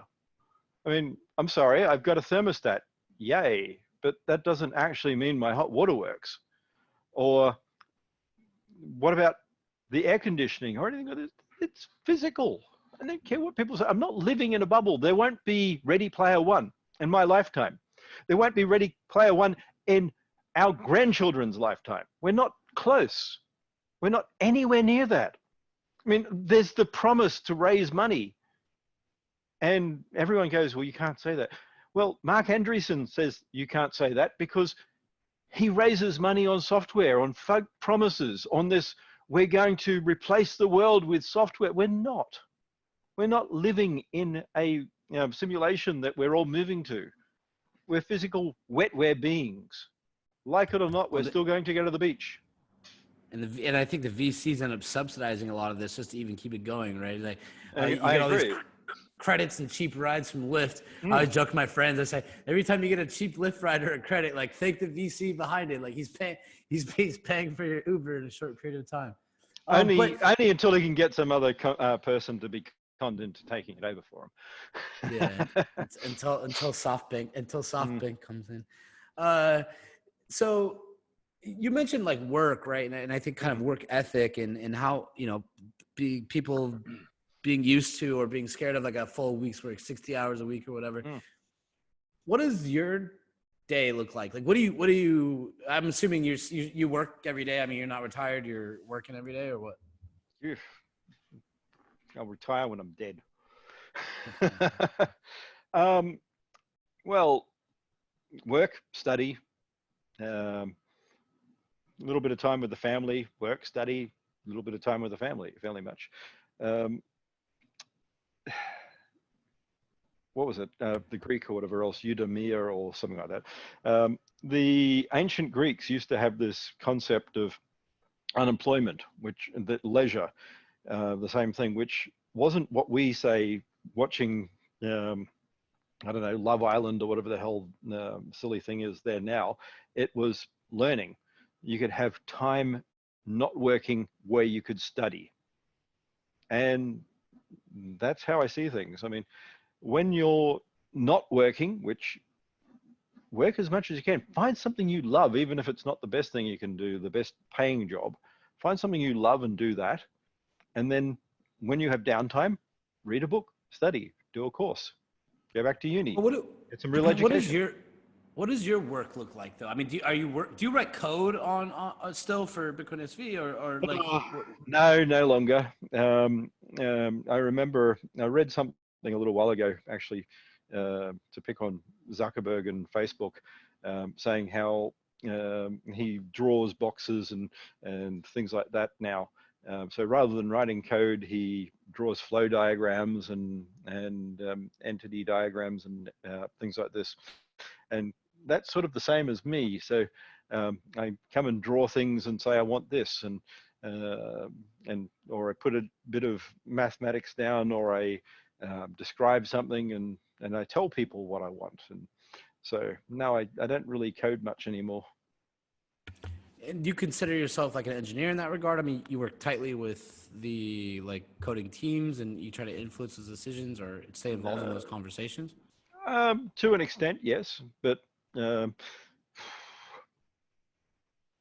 we've got over 100 developers now. I mean, I don't even know everyone anymore. It's sort of one of these things when you get companies grow, and I mean that's not even the research team; that's the development team. I mean, that's when it's easy to start to lose identity a little bit, right? You really, you know, sometimes as things grow too quickly, I find, you know, it can.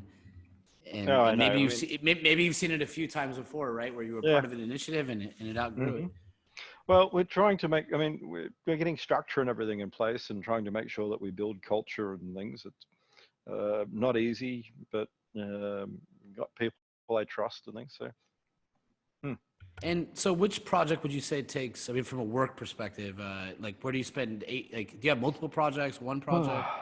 I have multiple projects, yes. But I'm not going to tell you what sort of takes the most at the moment. Yeah, no, fair enough. Just curious. So I guess my next question would be today, like in the last few months, like what's happened globally? We talked about this briefly in the beginning of the call. Like, how do you see the current state of world affairs? Do you think this is interesting for the Bitcoin SVs or whatever, the digital currencies? Is there a door open now psychologically or other that maybe wasn't even a few months ago? Maybe a little bit. I mean, digital currencies, inverted commas, not all. There won't be multiples. I mean, it's like the internet. There won't be multiple internets. There'll be one. And this will only work because it scales. So, I mean, everyone can fight me on that one. It's very simple. economics wins. Best product wins. Everyone argues with me on this one. They go, oh, but the door-vac keyboard. Most people don't like the door-vac keyboard. The promotion by IBM and others to get that shit out there, door-vac keyboard failed because people didn't want it. Beta failed because people didn't want it. I mean, all these things go. And beta really restricted like proprietary systems, right? So everybody turned against them. They tried to it was easier for everybody to not have to pay them royalties to fit their media format. And this whole having to change tapes bit. I mean, really, VHS. I mean, it's running on a television. The format of the TV is going to limit what people care about. So if your tape, you can argue that the picture quality is better than the television can display. So what? I mean, big deal. No one cared. The technical advancement that they cared about was the fact that they could actually put a full Sunday football match and save the whole lot without missing it. So they could go out and actually spend time with the family without getting in trouble and come back home and watch the football game. That was the big seller. Yeah. Time shifting. Mm. So, hey, for everybody listening, I really enjoyed this conversation. You know, I think I think we had 30, 45 minutes slotted.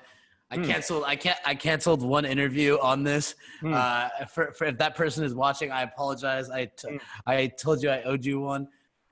But, you know, I think the last thing that I would really like to talk about, and if there's anything that's on your mind, feel free. But can you tell me about what you're trying to do with Bitcoin SV? It seems like from the outside, you're really you're going after, you know, industries, you're going after governments, you're really prioritizing that as customers. You're putting a lot of thought into how they want to see this play out. Can you tell the audience a bit, like, why is Bitcoin SV different? What approach are you taking? And what do you think, what do you think the outcome is going to be? It's very simple. It's a global platform. So I don't want to sit there arguing, we're focused on industry X or industry Y or whatever else. Like the internet, you'll do everything on us. And it'll be cheaper, it'll be simpler, and it'll be faster. People will be able to get their transactions basically verified within milliseconds, know that they can check and validate all of that, and build all sorts of applications on top of Bitcoin. Not with this political notion of having to run a node, but because it's cheap. I want to see transactions cost in the order of a 10,000th of a cent. That's it. I mean, and you can sit there going, we have Alipay, we're only 3 cents a transaction. And I'll go, fine. And Alipay, you can build on top of us. And then you'll be 3,000th of a cent. And you can go, hey, we're Visa. We're really insecure, but we only charge 20 cents. And I'll say, you can be more secure. And you can charge 100th of a cent. So I've heard a few conversations you have and called out to me. I've heard you reference like data centers multiple times and how you guys are approaching it. Do you care to like elaborate on that at all? And I'm going to step away for 2 minutes, I'll have to finish up in a minute too, sorry, but I'll cover this one. Basically, as I've covered many times, there cannot be a lot of nodes in Bitcoin. The maximum is only 2,000 or so, and even that will never occur. So we're going to have in the order of tens or hundreds of nodes, and that's all that is required to actually ensure that we don't have monopolistic capture of the system. So now imagine what you want, that you want to build something that scales. So that means many, many transactions. That's what scaling is, many transactions. To get to the size of Google, we need to handle 56,000 transactions a second. And rather than buying big, silly boxes full of async machines that a bunch of con men try and sell you, as if that's a node, you actually build something that sends many, many transactions that allows people around the world to transact and trade digitally anywhere, cheaply, quickly for fractions of cents. Love it. Well, hey, I want to respect your time, and hopefully you enjoyed the conversation. Not a problem. Cool. So, hey, last thing, for anybody watching, like, what are your final thoughts to them? What do you want to? There's a lot of kids watching or up and comers. Like, what's the last thought you want to leave them with? Build something. Take the time. Don't try and get rich quick. Understand that nothing good happens in years. Yes, you might be 20, but building something that'll take you 10 or 20 years is good. Don't think that your life ends when you're 40. Build something that's going to last.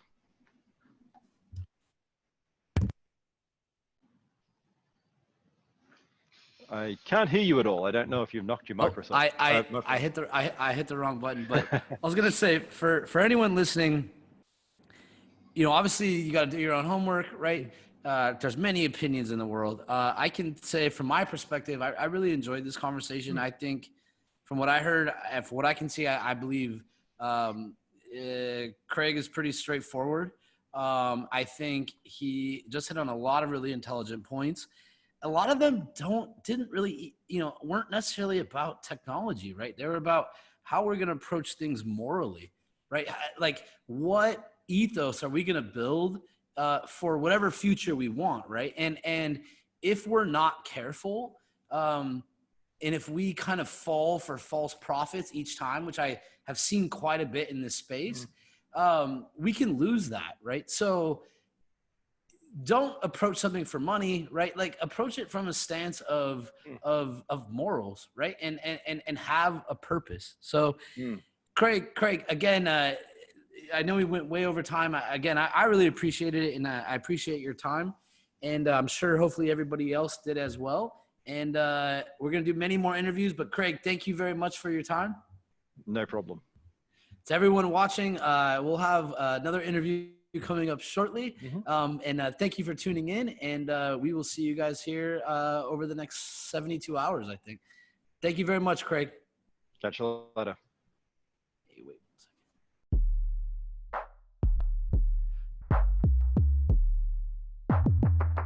Stay tuned to learn more about the state of blockchain education at major universities all around the world.